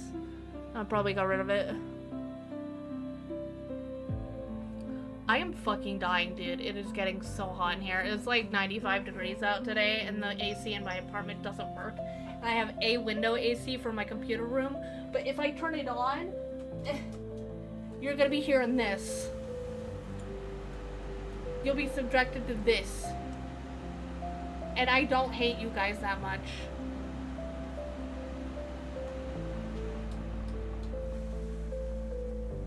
I'm turning it off. I need to think about other things that I want to do. I do at one point. So I actually thought about making a video, because I want to try to make more YouTube videos. I already have a couple in mind. I want to make one about The Endless and why I like it. Just go on like a movie discussion thing. I would like to make a video about, and yes, I am giving away my ideas, but if you take them, I will find you. And I will beat you up with my Dr. Pepper. But I want to make one that's called, or at least under the idea of, stop taking away my fucking buttons. 'Cause I'm getting real fucking sick and tired of everything becoming a goddamn touchscreen. I like my buttons. I like my doodads. I like to hit things. I like to spin them. I don't want to hit a fucking button that may or may not need a goddamn software update. Mario Party March 30 term. Oh my god. That sounds horrendous. 4 hours. Holy shit. I also want to make a video on discussing renting versus owning a house, since I've done both. I don't know how much about this I've talked with newer people. I mean, when I first started, I was in my house that I used to own. For a couple of years, I bought a house, I owned a house. Eventually, I sold it and moved, and I had my own reason for doing that, because there are pros and cons with both. Everyone always thinks about, like, well, if you own a house, you can do whatever you want with it. It's cheaper than renting. This, that, blah, blah, blah. But there's a lot more complicated things that come along with owning a house that a lot of people don't think about. And there's a lot of complicated things that come into purchasing a house that a lot of people are unaware of as well. So I thought about doing a video discussing the things that I learned along the way, the pros and cons of both, to kind of just help give people a general idea of, like, not necessarily sway them in one direction or another, but help give them a more educated answer for what they want to do, you know? And then I have another project I'm working on. That might not happen. It depends on my ability to write. Why is this little cheap YouTuber informing me on the housing market? Bruh, dude, I got both lucky and unlucky when I bought my house originally. Because I bought it right at, like, I bought it during COVID, but before the housing costs bumped up. So, somehow, I managed to get a 3-bedroom house on a lake in, like, a private community for $210,000. Which is fucking crazy. Like, yes, it was a manufactured house, but it was a more modern one. It was from 95, which is actually decently modern. There's some things that were updated about it. It had a fenced-in yard. It had 2 sheds. It was secondary to the lake. I was in a little community that had a private boat launch, a community play area, a gazebo, a beach. And I tell you what, not worth it. Sounds wonderful, huh? Not fucking worth it. One, all I could get was 40 megabytes per second internet speed, and I was paying $70 a month for that shit. And it was absolute garbage. It was my only option. It was also a party lake, which meant oh my god, this is my first 4th of July away from there.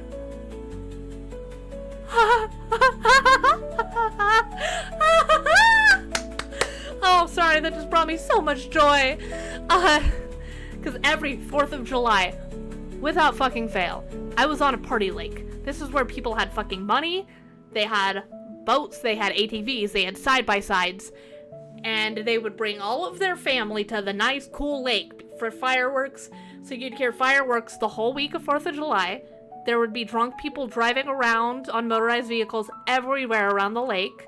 People would be hooting, hollering, screaming, playing music super fucking loud. And there were so many people in this small congested area, cell service would completely stop. It was so bad that I was like trying to call a friend one time because I had originally had plans to do stuff with my family on the 4th of July, and then the day of they decided to skip out on me and not come over even though I'd purchased a bunch of food and stuff. So I last minute called a friend and was like, hey, can I hang out with you because my family abandoned me and I kind of feel really sad and I don't want to be alone right now and I also don't want to be at a lake full of a bunch of drunk people. Can we hang out? And they're like, yeah, sure. But I could only call them from standing in a specific spot in my yard with my head turned at a specific angle. That was the only way the call would go through. That's how bad it was. Ruby, you're so weird. Yeah, that was a whole thing too. Yeah, that was how bad the cell service was in that area. I'm not gonna miss it. I'm not gonna miss it. I wonder if it would be better now that I have this new. I just got my 1-year anniversary from Mint Mobile, which if you are a single person having a phone, Mint Mobile is actually a really decent option.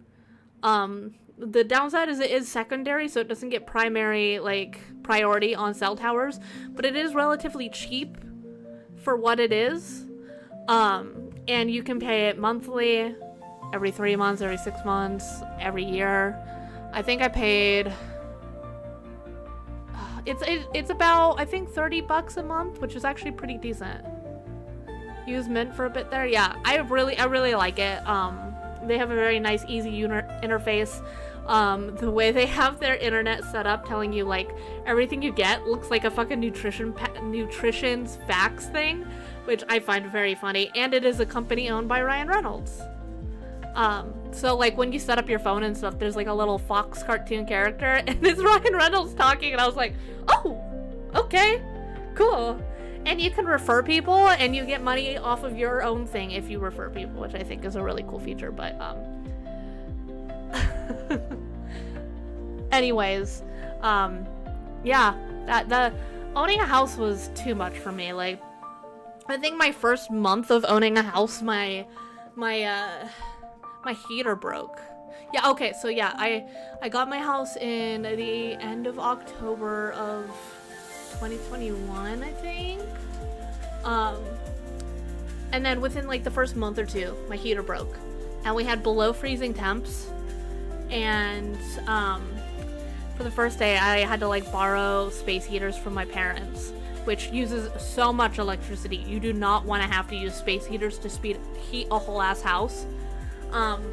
There is some tricks that you can do with, like, if you put candles in a room, it will actually kind of keep up the temperature, and there's little tricks you can do to kind of make mini little heaters if you're in a pinch and have no other option. Space heaters are also very important.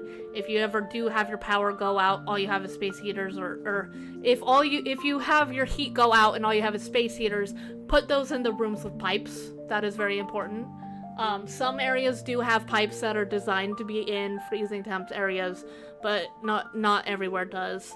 But after like 1 or 2 days of that, because I had to like call the person, then my power was out for like a day or two. So my house was like below 50 degrees. I was doing everything to keep it warm. I was freezing to death at night. It was horrible. It was horrible. Owning a house is so much work. I will say, if you buy a house, either have money or learn how to fucking fix shit. You need to have bare minimum idea of how to fix stuff. You need to know how to, bare minimum, fix your toilet, hang stuff on walls, so that includes having a drill, getting drill bits, so that you can, Texas, when it gets cold, there goes our power. True. Fucking true. You want to own tools. So you want a drill, you want drill bits, you want hand drills, like, not drills, screws. You want to have some type of construction knife. And you want to just like learn like minor skills, like anything to do with electricity, don't worry about. If you are not familiar with electricity, that is not something you fuck around with, because you will find out, okay? You will find out the hard way. And it is not good. I say the bare necessities, yes. It is good to have like a basic knowledge of how some power works. Especially if you're getting an older house that might not be wired quite properly and you're easily popping breakers. Like, you need to understand how to like balance your appliances throughout the house in a way that doesn't draw too much power to one area. Because I had an issue for some reason. So my kitchen and living room were back to back, and for some reason, wherever the power for the microwave was on the same breaker as the power outlet that my TV plugged into. But I had a big TV stand for my TV, because I don't like TVs mounted on walls. They stress me out. So I have a big TV stand. It has a fireplace in it.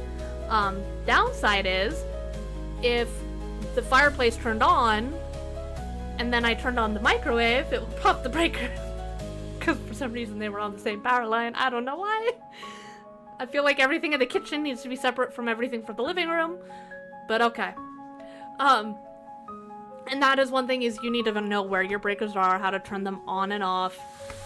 If you do get a house with a furnace, you need to have a basic idea for how like the furnace works and how to reset it. So like, because I had an old school furnace, and it would sometimes like break and I would have to like hard reset it.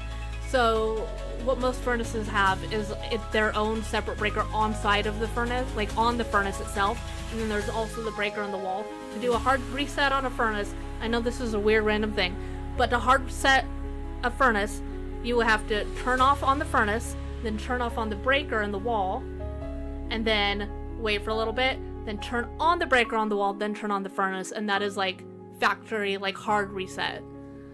Your house runs on D's. You're about to catch D's hands, bitch. You're about to catch these motherfucking hands. But not everywhere has furnaces. Some of them are electric powered, some of them are gas powered.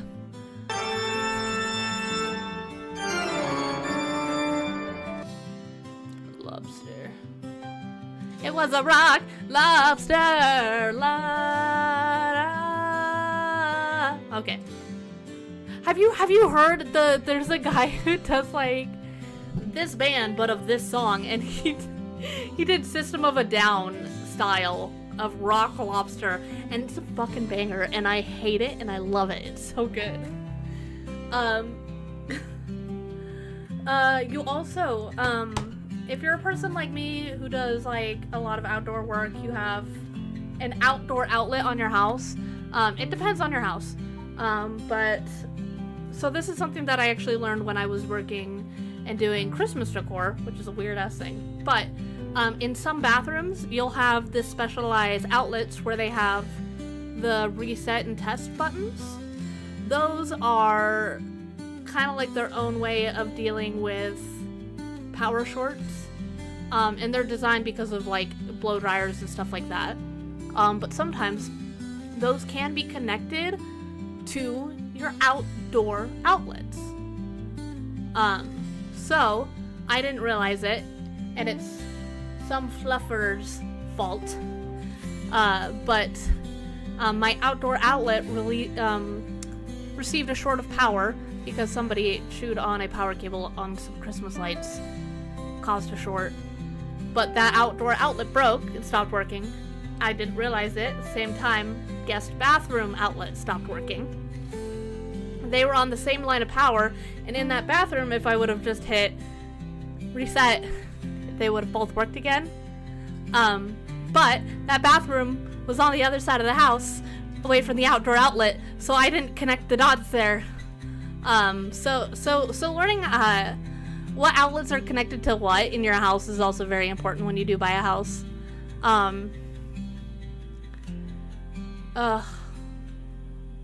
I don't know why I'm going on this rant now. I was like, I want to make a video about owning a house versus owning an apartment, and then I just started fucking talking about. I'm so sorry. Is there any actual topics you guys want me to talk about?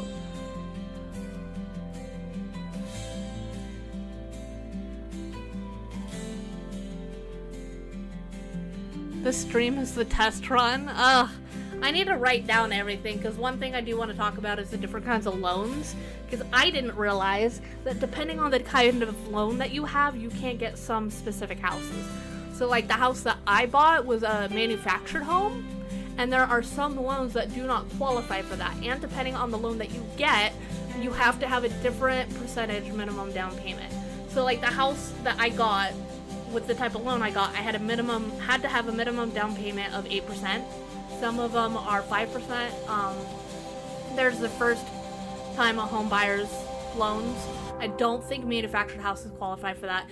There's little tiny things with the houses that the bank might disqualify you for the loan for. So like, I had mini decks leading up to the doors. They could not be attached to the house, because if they were, the house would not qualify for the loan. Don't know why. I don't make up the rules. I just had to fucking learn them for whatever goddamn reason. It's some horror shit. Mini decks. Just two tiny ones. Like, literally could have 2 chairs on them. They were designed to have steps up to them. And then deck into the house. Yeah. And definitely know, if you have any HOAs in the area, because holy shit, HOAs. Whole lot of decks. Like, you finna to get decked. I'm kidding. I'm kidding. I won't hit you, probably. Fuck HOAs. See, the thing is, fuck most HOAs. So technically, where I lived, technically did have an HOA. It was, I'm gonna deck you in the schnoz from the hands. Technically where my house was did have an HOA, so, but they weren't like a normal HOA, so it was for the small community. It was what funded keeping the roads nice, because it was dirt roads around the houses, keeping the boat dock nice, clean, up to standards, keeping the play area nice and up to standards, just like little stuff like that. They were not bitchy about whether or not you had fucking trash cans in your yard or what. Because, like, this community was so weird. Because you would have a fucking trailer, and then you would have, like, a $700,000 house right next to it. it was so weird. Like, it was so weird, just the different variety of houses in the area. My name is Goku. I'm insane. From Earth. He just like me, for real, for real. But yeah, it was weird. But the people there were super nice. If you ever needed help, they would help you. I had some neighbors where they helped me.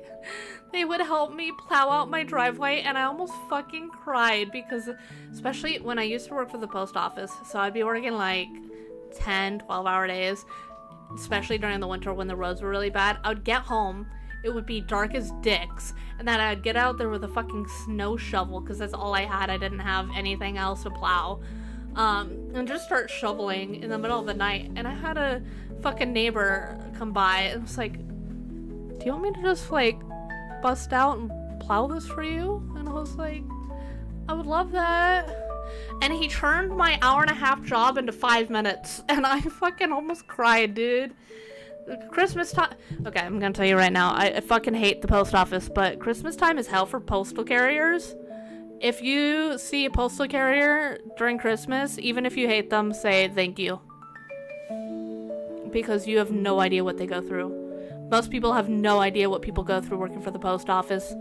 I had one year, and this was like the Christmas before I quit, where I worked 34 days in a row, 70-hour weeks. My first day off was Christmas. I worked Thanksgiving. I worked every fucking day from like the 20th to the 24th. And I'm gonna be honest, I don't remember Christmas that year. I don't remember Christmas that year because I was working so fucking much. We were understaffed, and I was just on fight or flight mode. And by the time that Christmas got there, I just was out. I passed out at my parents' house, and I don't remember Christmas that day. And I had customers mad that I wasn't getting their packages there soon enough.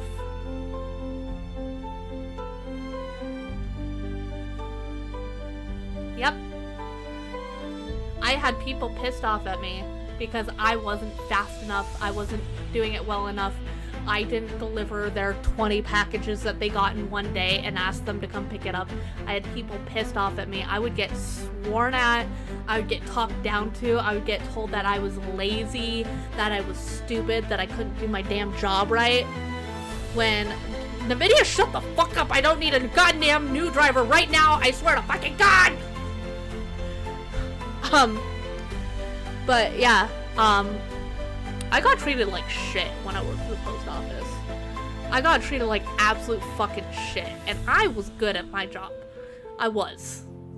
I worked my ass off, and after dealing with stuff like that, having to deal with constant car issues, constantly harassed by a coworker, constantly harassed by customers, I was still putting up with it until, 50 to 60% of my mail route burned down, and people I had been servicing for 7 years lost everything. I even had, and eventually they did find them, so this does have an happy ending. But there was one customer where during the fire, their dog was gone. And their dog was fucking missing for months. Like, it was gone. And eventually the dog did show up, which makes me so happy. But just like little shit like that where people lost animals, they lost like things that they had in their family forever. It just it broke me. That was like the final like nail in the coffin, this like end of it all. Like, I couldn't take it anymore. That, and I found out that I was underpaid like $50,000 over 5 years because they decided not to back pay me for all the extra hours worked because I was salary. Fun. Whole ass fucking thing.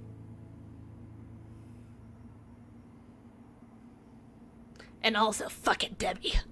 Oh god, I hated Debbie. Of course her name was Debbie. Whole ass thing. It's so complicated without going into like a 10-minute rant about how the delivery system worked and how the salary even worked, because you would think that delivering mail would be an hourly thing. All my homies hate Debbie. Fucking yeah. That bitch treated me like shit. She treated me like shit, and she would talk shit about me to my coworkers while I was in the same building. It was like, what the fuck, dude? What did I do to you? Exist? Apparently all I needed to do was exist.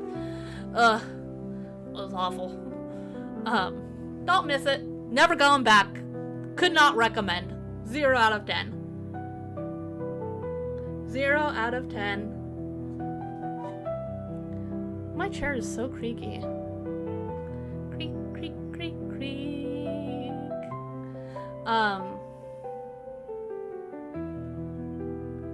Oh no, I went on the postal rant. I was so close to going postal. I'll tell you what. I'll fucking tell you what. Almost went postal. Dude, want to hear something crazy that the post office did that I don't even know how they can get away with? So, where I worked was extremely rural, like middle of bumfuck nowhere. Probably approximately 30 to 40% of my day would be absolutely zero cell service. And when I very first started, I had a Suzuki Grand Vitara as my vehicle, because when you're in a really rural place like that, you had to provide your own vehicle. So it was called a POV route. You provide your own vehicle, which the post office does not reimburse you the money for. You just have to have a vehicle that can work for the job, which is a financial burden on you. Haha, get fucked. Don't have many post office memories besides when we went to your nearby one and learned why your shit wasn't dropped off.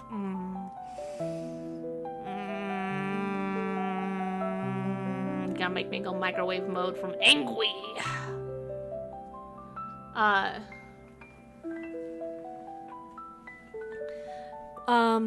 What was I talking about? I lost my train of thought. What was I talking about? Oh, vehicles. Oh my god.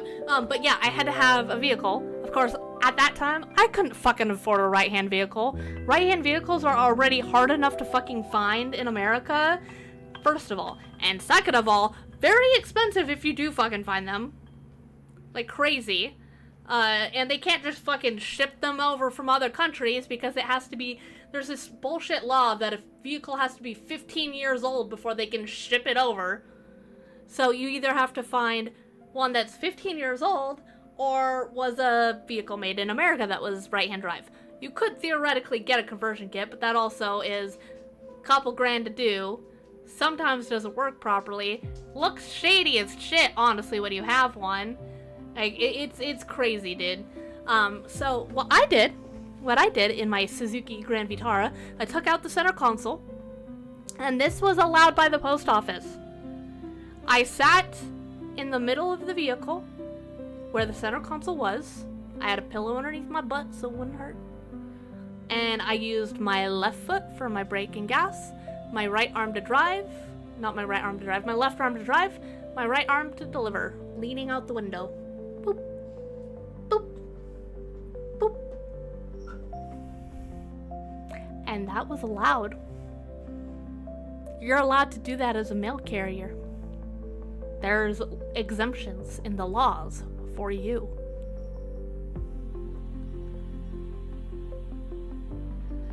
Yeah. Anyone can drive it. It's still a vehicle. It functions as a vehicle. It's right-hand drive. You can drive it. I mean, like, for 5 years, I had a right-hand drive Jeep Wrangler Unlimited Sport. That's just a Jeep. It's just right-hand drive. They didn't necessarily build it to make it be a right-hand drive vehicle, or to be a mail vehicle. It's just that's what they usually end up being bought for. Which, guess what? That was a $25,000 investment, not including interest, that I also sunk probably that much in fucking repairs to. Yeah, the vehicle maintenance that they give you to cover expenses did not cover. It did not cover that. It did not cover all of that. And also, because, so the post office does have a thing. If you decide to buy a right-hand drive vehicle, they have an incentive. They'll give you money back on that vehicle to incentivize you and help you purchase right-hand drive. Except my vehicle had been claimed by a different carrier like 2 years prior, so I didn't get that fucking money. It was only like $2,000, but that would have made life a little nicer, you know?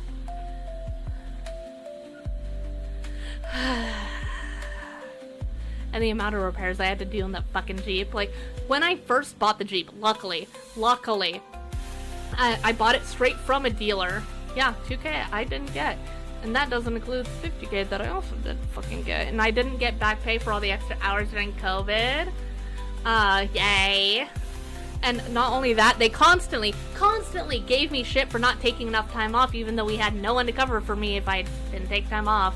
And when I finally snapped, actually, I took a personal vacation, a little sabbatical to figure out whether or not I wanted to continue with the job. I had 30 days, not hours, days of annual built up because I never got to take time off. 30 fucking days built up because I never got to take time off. Fucking insane. Crazy. Oh, but when I very first bought my vehicle, I don't remember what year I bought it in. I had the vehicle for 5 years. When I bought it, it was used, but it was through the dealer that I bought it. I bought it at $120,000. I made them sign a contract because when we went to look at the vehicle, my mom went with me, the check engine light was on. And they said that, and that's only vacation, that didn't count my sick time, Saint. Because I think I took 45-ish days off before going, yeah, I'm out. I'm not coming back, bitches. I'm not coming back. But they signed a contract saying that they would fix whatever the issue with the check engine light was when I bought it, and it wouldn't cost me anything. Turned out it was a whole new fucking engine that the vehicle needed, so I didn't have to pay for the new vehicle. Yay! Or new engine for the vehicle. But, it took a month. It took a month before I finally got my vehicle back, because that's how long it took for them to fucking fix it.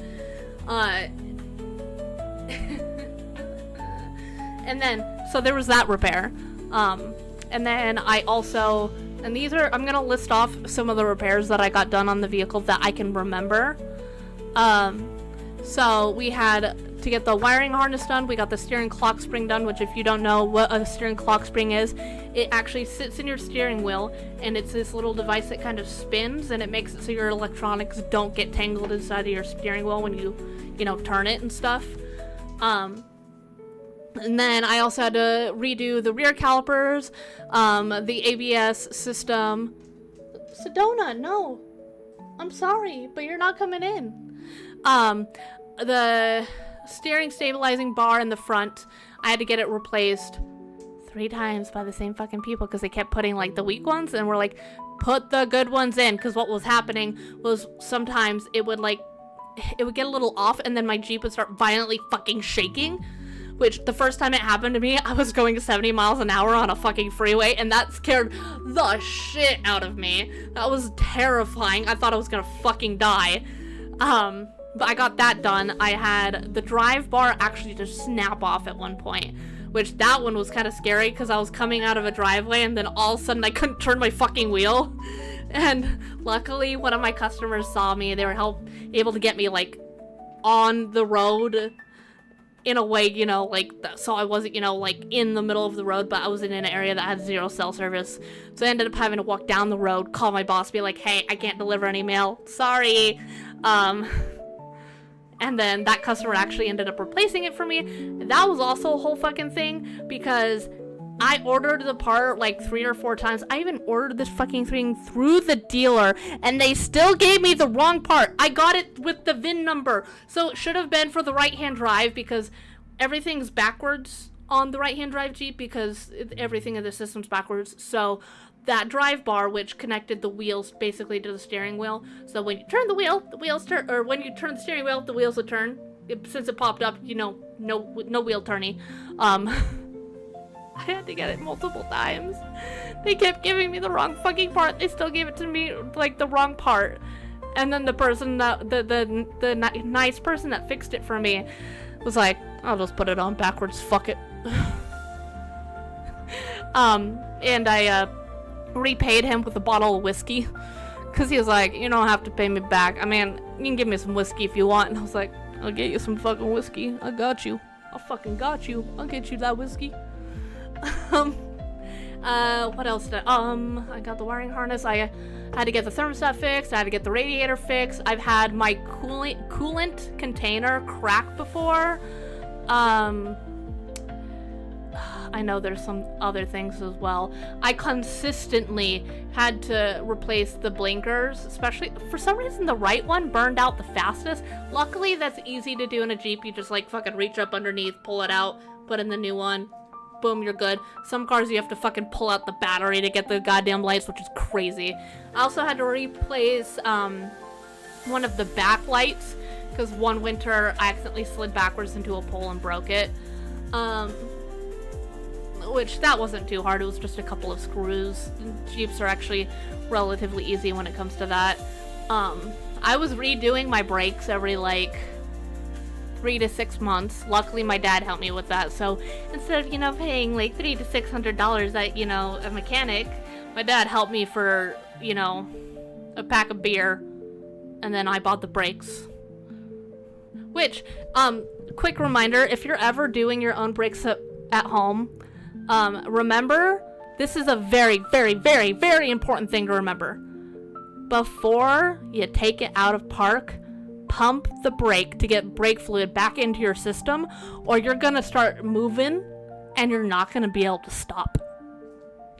That was the scariest fucking shit one time, but Dad forgot to do that, and he had his little red Nissan, and it went shooting across the yard, and I saw him panicking in the fucking driver's seat, just like aggressively hitting the fucking brake pedal. Luckily he was fine, but that's fucking terrifying, you know, to be like shooting off and not being able to stop yourself. I also had to get oil changes every 1 to 3 months. That was a really expensive one. Yeah, it wasn't worth it. I also had to, because I was opening, closing my window a lot, you know, to deliver. I had to replace the motor inside of the window like 3 or 4 different times. And there was one time I took it to someone and they fucking replaced the wrong one. I said very specifically, because I had to be very specific whenever I took my car to a mechanic, because most mechanics are like, oh, is it on the driver's side or passenger side? And I'd be like, it's on the driver's side, which is the right side of the vehicle. I had to be very specific, and somehow people still fucked it up. This is also terrifying. I don't know how I'd never got notified of it, but there was a safety recall on the seatbelt buckle, like what you buckle into. One time I was delivering, locked in my seatbelt, and the seatbelt buckle snapped in half. It just fucking snapped off. Do you know how terrifying that is? Just like, at least I didn't get into a fucking crash and find out the hard way. Oh my god, that would have been so fucking awful to go shooting out of my fucking window even though I was wearing a seatbelt just because that shit's garbage. Ugh. It's funny imagining them think driver's side, working on it, never questioning why the steering wheel isn't on the left side of the vehicle. Dude, I will say, it was very funny, and it also kind of sucked. Going through drive-thrus was such a hilarious experience, because for a long time, the only vehicle I had was my Jeep, my right-hand drive Jeep. And I would drive up to a fucking... I would drive up to drive-thru, and they would, like, look over, look back, and go... And, like, look at me, and I got a bunch of, "Are you British?" And I'm like, no. Just because I have a right-hand drive doesn't mean I'm British. 1, it's a Jeep. 2, why would a right-hand drive make me British? But I did have some people, I had some people go, "You're on the wrong side." And I would go, "Nah, I'm on the right side." Not a single motherfucker laughed. Not a single motherfucker laughed at that. So mad. Had that vehicle for 5 years, not a single laugh. Bullshit. Saint gets it. Saint fucking gets it. That makes me smile and I dislike it. I hate that nobody ever laughed at that. Like, I'm on the right side. I'm on the right side, yeah? Oh my god. I don't miss my Jeep. I will never ever own a Jeep again. Also, apparently, and I didn't know this for a long time until my younger sister notified me, apparently Jeeps have this whole thing about ducking, where they put little fucking rubber duckies on other Jeeps. And I didn't know this was a thing forever. And I don't know how many ducks may have been lost because they put it on the driver's door so that the driver can get it when they get back into their vehicle. Guess what? 100 ducks, Jesus Christ. Guess what? My driver's door wasn't my driver's door. And there was one time, it was like 2 or 3 days after my sister told me that this whole ducking was a thing, that I walked out of fucking Winco. And how the fuck do they see with all that visual clutter? Do you think a Jeep owner needs to fucking see? They could just drive over other cars, right? But for some reason, I went over to the passenger side. Maybe it was because that's where I was putting groceries in, and I saw the duck. I was like, oh my god, this is a thing. And it had a fucking tag on it that like linked to a fucking Facebook where they're like, show us your duck. And it's like, oh my god, Jeep owners are fucking weird, dude. Do not associate with me with these lunatics. I only have Jeep out of necessity, not out of want. Everything about a Jeep pissed me off. Everything about it pissed me off. Like, the only really good things was, like, repairs were easy because everything was placed in a way that made it, like, easy access. I could change out the lights easily. The brakes were not that difficult to deal with. Stuff like that. But then you have tiny quality of life issues. Like how in every goddamn Jeep Wrangler, where the top is designed to come off, it fucking leaks in the same spot. Right onto your shoulder. Every fucking Jeep I've been in. Same fucking spot. And then Jeeps also have these stupid like round like the where the air comes out of, the vents are round, and they have these round things that you can put at any angle in any direction that eventually they get super loose. And you know what happens when they get loose? When you turn on your air and it hits it just right, they go and start spinning super fucking fast.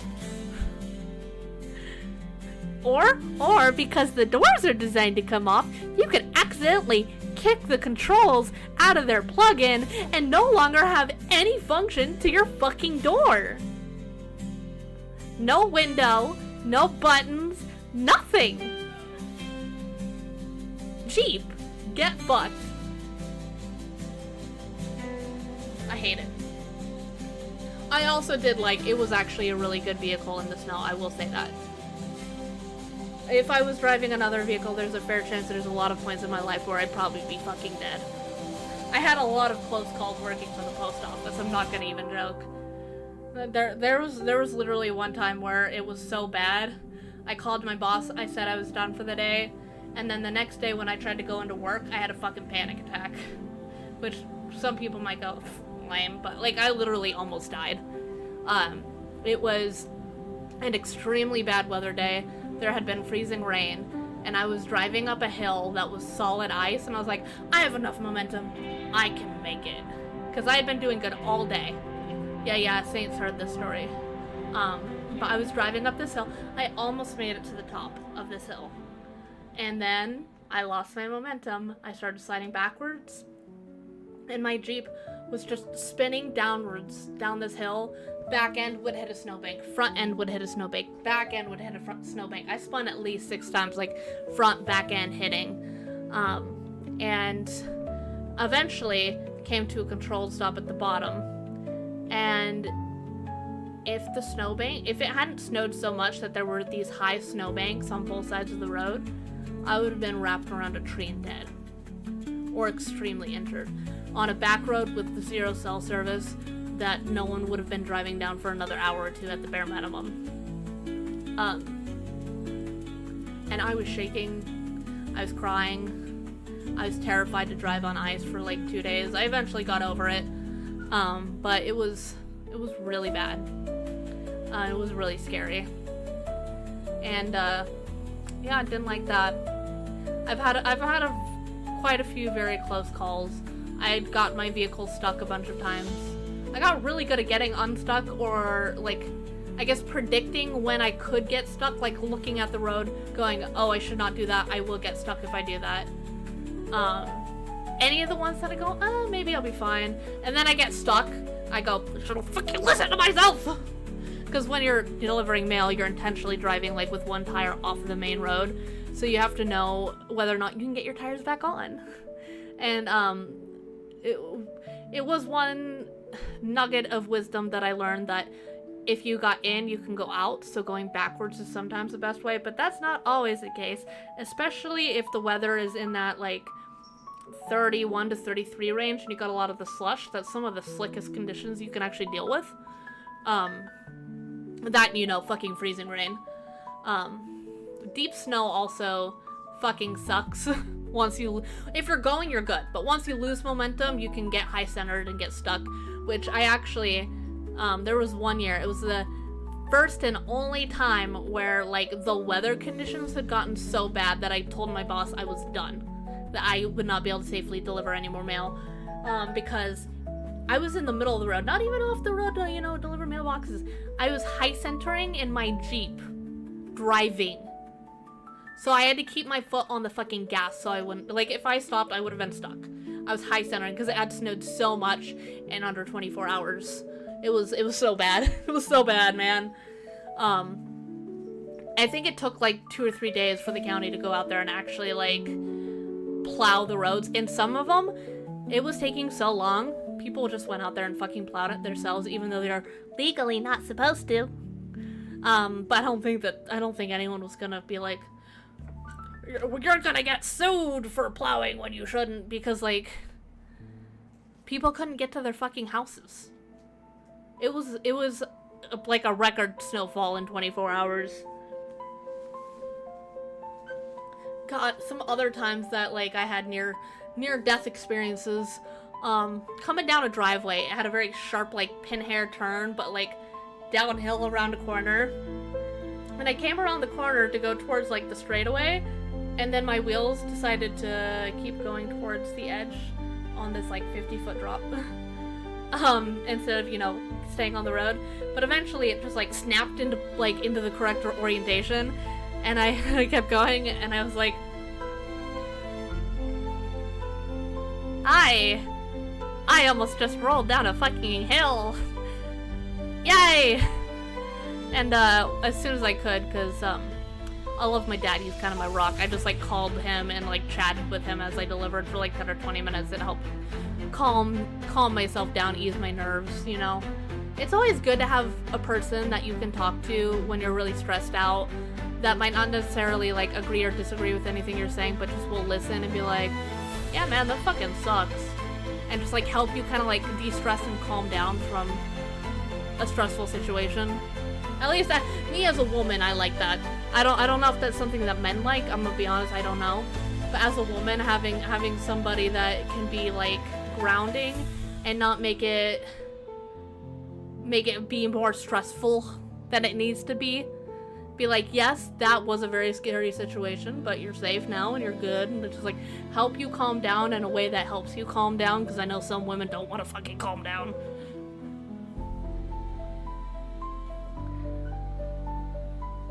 Do men get that? Do men have that person? Or do men not need that? I don't know. I know your guys' brains work different. I think Matt's dead. He got stuck on the rubber duckies. I don't think I've really talked about my male stuff on, depends on the situation problems. Fair enough, fair enough. Saint, do you have a person like that you can talk to help calm you down in a stressful situation? It could be, like, like a buddy, it could be a friend, it could be a relative. I have people that I talk to for like specific things. There's like, I have like 1 or 2 people that are like my generic, I'll talk to them about anything. But then I have like, if I want to talk shit, especially about my mother, boom, sisters, I'm talking to them first. If I want to talk about random, just like odd shit that's kind of funny, I'll get a hold of my dad. I don't talk to him as much anymore, but I used to talk to him a lot when I was a kid. It was a lot of fun talking to my dad. He has a very interesting perspective on life. I don't agree with everything he says, but it's still interesting to hear perspective from someone who lived such... My dad has absolutely pulled that dad shit, you know, where they talk about something and you're like, what? What? Because, like, I've got a nerdy dad. I mean, he plays fucking Civilization 6 every fucking night. He played World of Warcraft when it first came out. He paints houses for a living. Like, he's just like a painter. He's an average guy. But... No! Stop pointing, please! I'll pet you later. It's not the end of the world. It'll be fine. Trust me. Oh, but my dad, when he was younger, he was in the military. He was an electronics technician or something on an aircraft carrier. And out of nowhere, we were just like talking one day, and he's like, oh yeah, Willem Dafoe filmed a movie on my aircraft carrier. And I was like, what? Fucking what? That what? It's just so weird when, like, you know, you just know your dad as the guy playing computer games and stuff, and it's like, yeah, I was on an air. Oh, and he also taught me that, like, he got used to eating with his elbows on the table, because on the aircraft carrier, you're, like, on the ocean, and if you don't have your elbows on the table on both sides of your plate, you're gonna fucking lose your plate. It's just gonna slide down the table and it's gone. So, elbows on the table became standard for him. And just little stuff like that. And he was telling me, because he was a part of, like, the nerdy, goofy, like, computer guys, and they had their own corner, and they had different supervisors that they, like, had to talk to. So everybody stored their alcohol at their desks because no one could do anything about it. No one wanted to bother them. So my dad was telling me about how, like, especially whenever there was gonna be, like, higher ranking person come in, they just store all of the booze where my dad and his coworkers were, because they were under, like, a different... no one wanted to mess with, like, no one wanted to bother those guys. They were the tech guys. It's just little shit like that. It's so fun.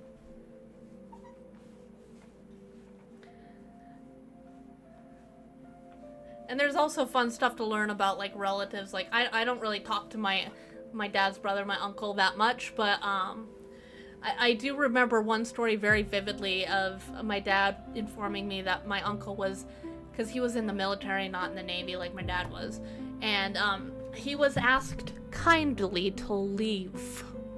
Just kind of like not like a dishonorable discharge. They were just like, please just go.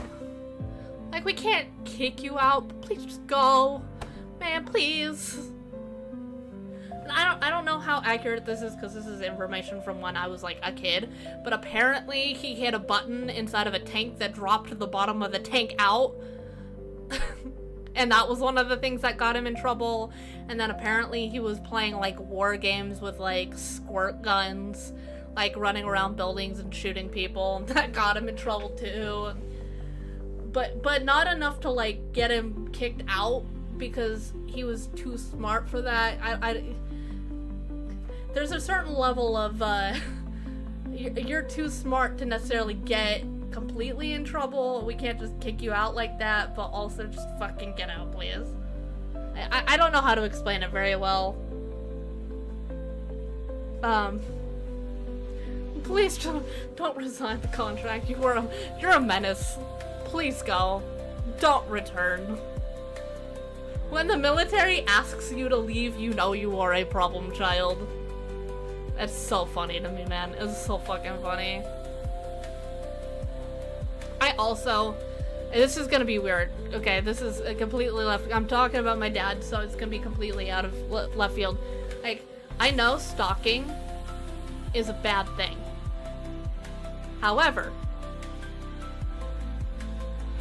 I wouldn't exist without stalking. My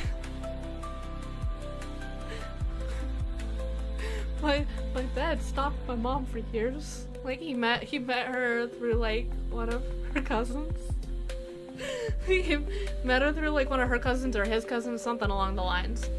And my dad is extremely antisocial, not outgoing at all. But, and this goes back into the karate talk from earlier, he just kept showing up to her karate events. Just would show up and then fucking leave before she could do anything. And then near the end, he tried karate for a little bit, got to like yellow or an orange belt, and then he just at one point was like, "Can we just get married already? Because I can't keep doing this. I can't keep doing this karate stuff, man. Can we just get married already?" And then my mom said yes.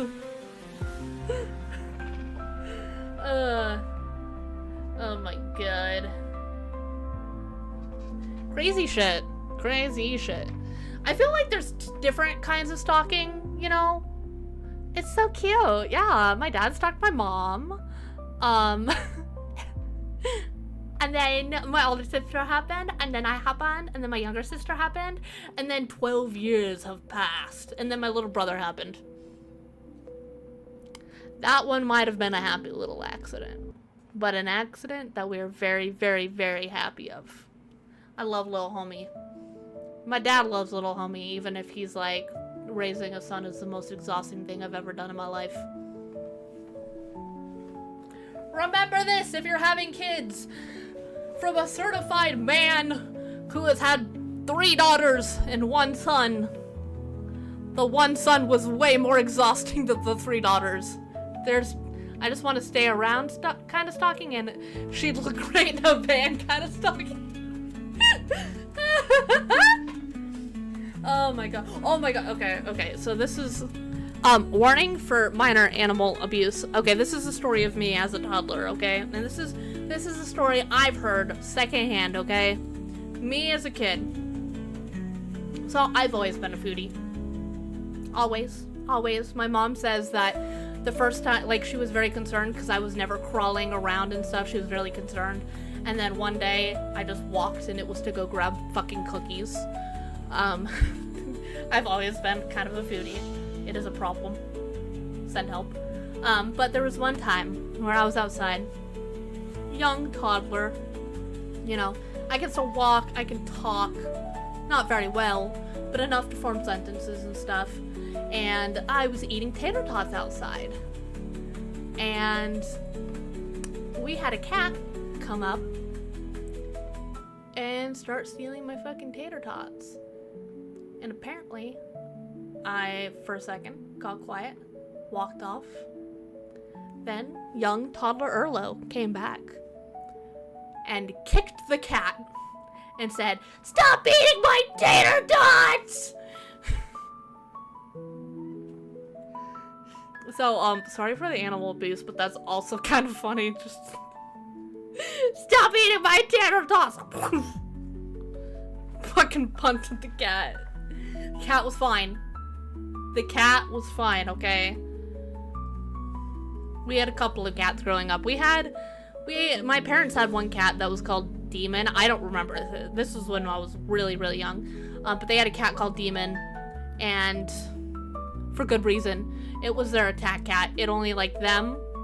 Harming animals is a thing serial killers. Okay, but the thing is,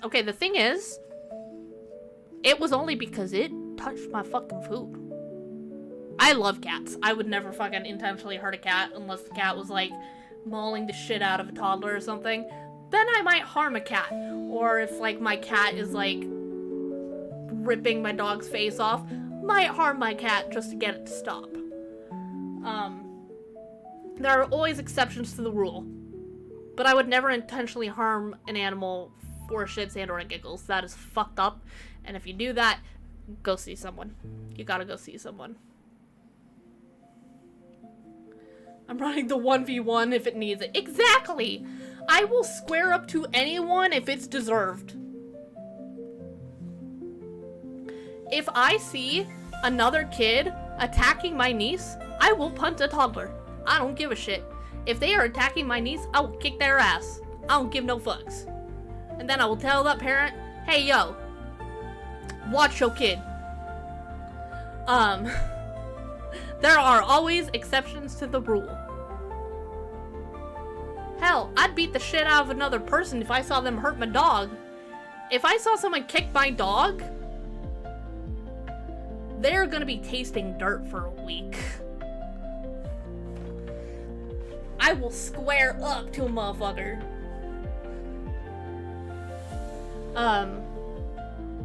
I am also, I will say this, I am willing to smack some fucking sense into little homie if he ever breaks a girl's heart. If he does some fucked up shit, I will kick his ass, and I have told him that. If he messes with the girl's heart in a real fucked up way, I will beat him. Like, sometimes the only lessons you can learn are through an ass whooping, and that's okay. Some people might not agree with that, but children are not born with empathy or with, what's the word? Won't be mad at little homie, but instead very disappointed. Yeah. I'm big sis, though. And he grew up with 3 big sisses, so if he fucks around with a girl, he will find out. I don't think he will, though. I think my sisters and I have put good enough, not standards, what is, morals! Morals, that's the word! Morals! I think we've given him a good sense of morality, growing up. Yeah, he's a good enough kid. There's sometimes I, I want to make him eat dirt, but he's a teenage boy. That happens. But he is extremely mature for his age, and I respect that. There's some stuff that I think he has to do as a kid that he shouldn't have to yet, but, I can't control everything. But yeah, he has a pretty decent head on his shoulders despite his situation currently. You forgot to get Pigeon something. Oh no, what are you doing? I'm scared. Mother, I fear. What are you doing? Sam, what are you doing? I'm also fucking dying. It is so hot. Send help.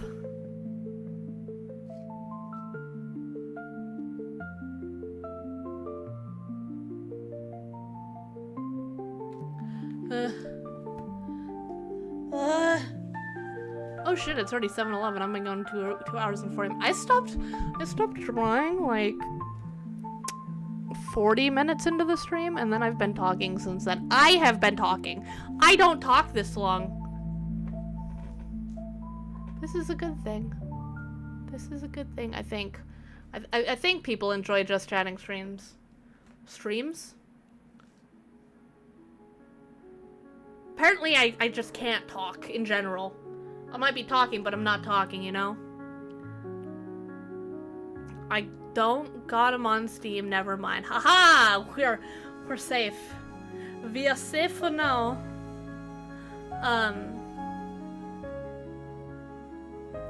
For now. Prepare yourself. We are safe for now, but at any moment.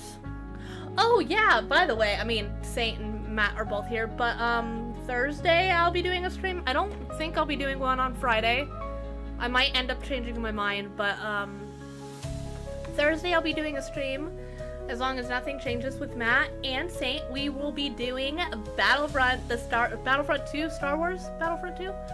I've played a little bit of it. I suck, so hopefully this will be funny. Yeah, I'm very excited. Video games. I'm so ready to try my hardest to kill Yoda and then have that little green fucktard, like, cut my ankles.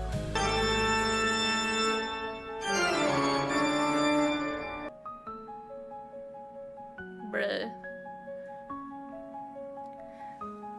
You just know Galactic Assault is full of hackers? Is that what we've been doing? I feel like I get killed so much by, like, bullshit reasons. Every match on Hoth is just ass. Yes, I totally know what you're talking about. Oh, we've been doing supremacy. Got it. Okay.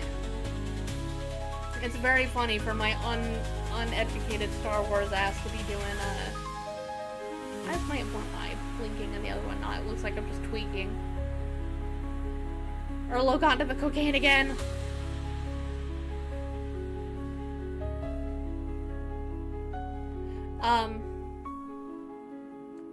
I need to play more Expedition! I want to play more Expedition. I have so many questions, and I keep seeing posts and stuff for Expedition, and then I'm like, I can't look at this because it might have spoilers, but I want to know. I heard so many things I want to know.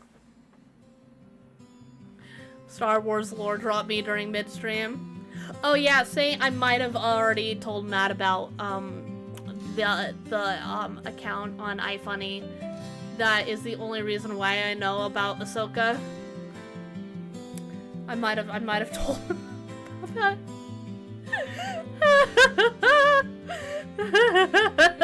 I was like, there is an account that is legendary on iFunny. Every time Ahsoka shows up on a post, we know he's there. Lurking. Waiting to strike. I can sense it. He's here! I want to fuck Ahsoka is here! That would be crazy if I had someone pop in a stream with that fucking username. I'd be like, alright, I'm out! He's everywhere!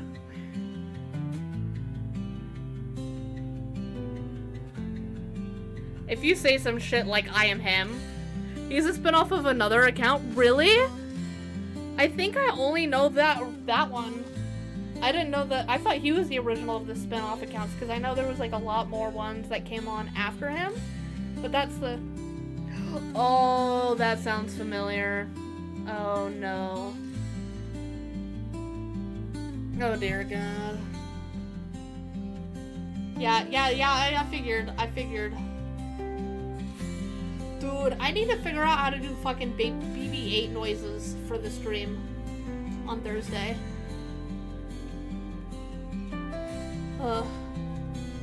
Man. Should I call the stream here? I might get heat stroke if I keep going like this. It's hot. It's hot as hell. I'm not saying hell. It's supposed to be colder tomorrow. Can't wait to insult my own kind. Oh, are you gonna call clankers clankers? There's some really sus shit.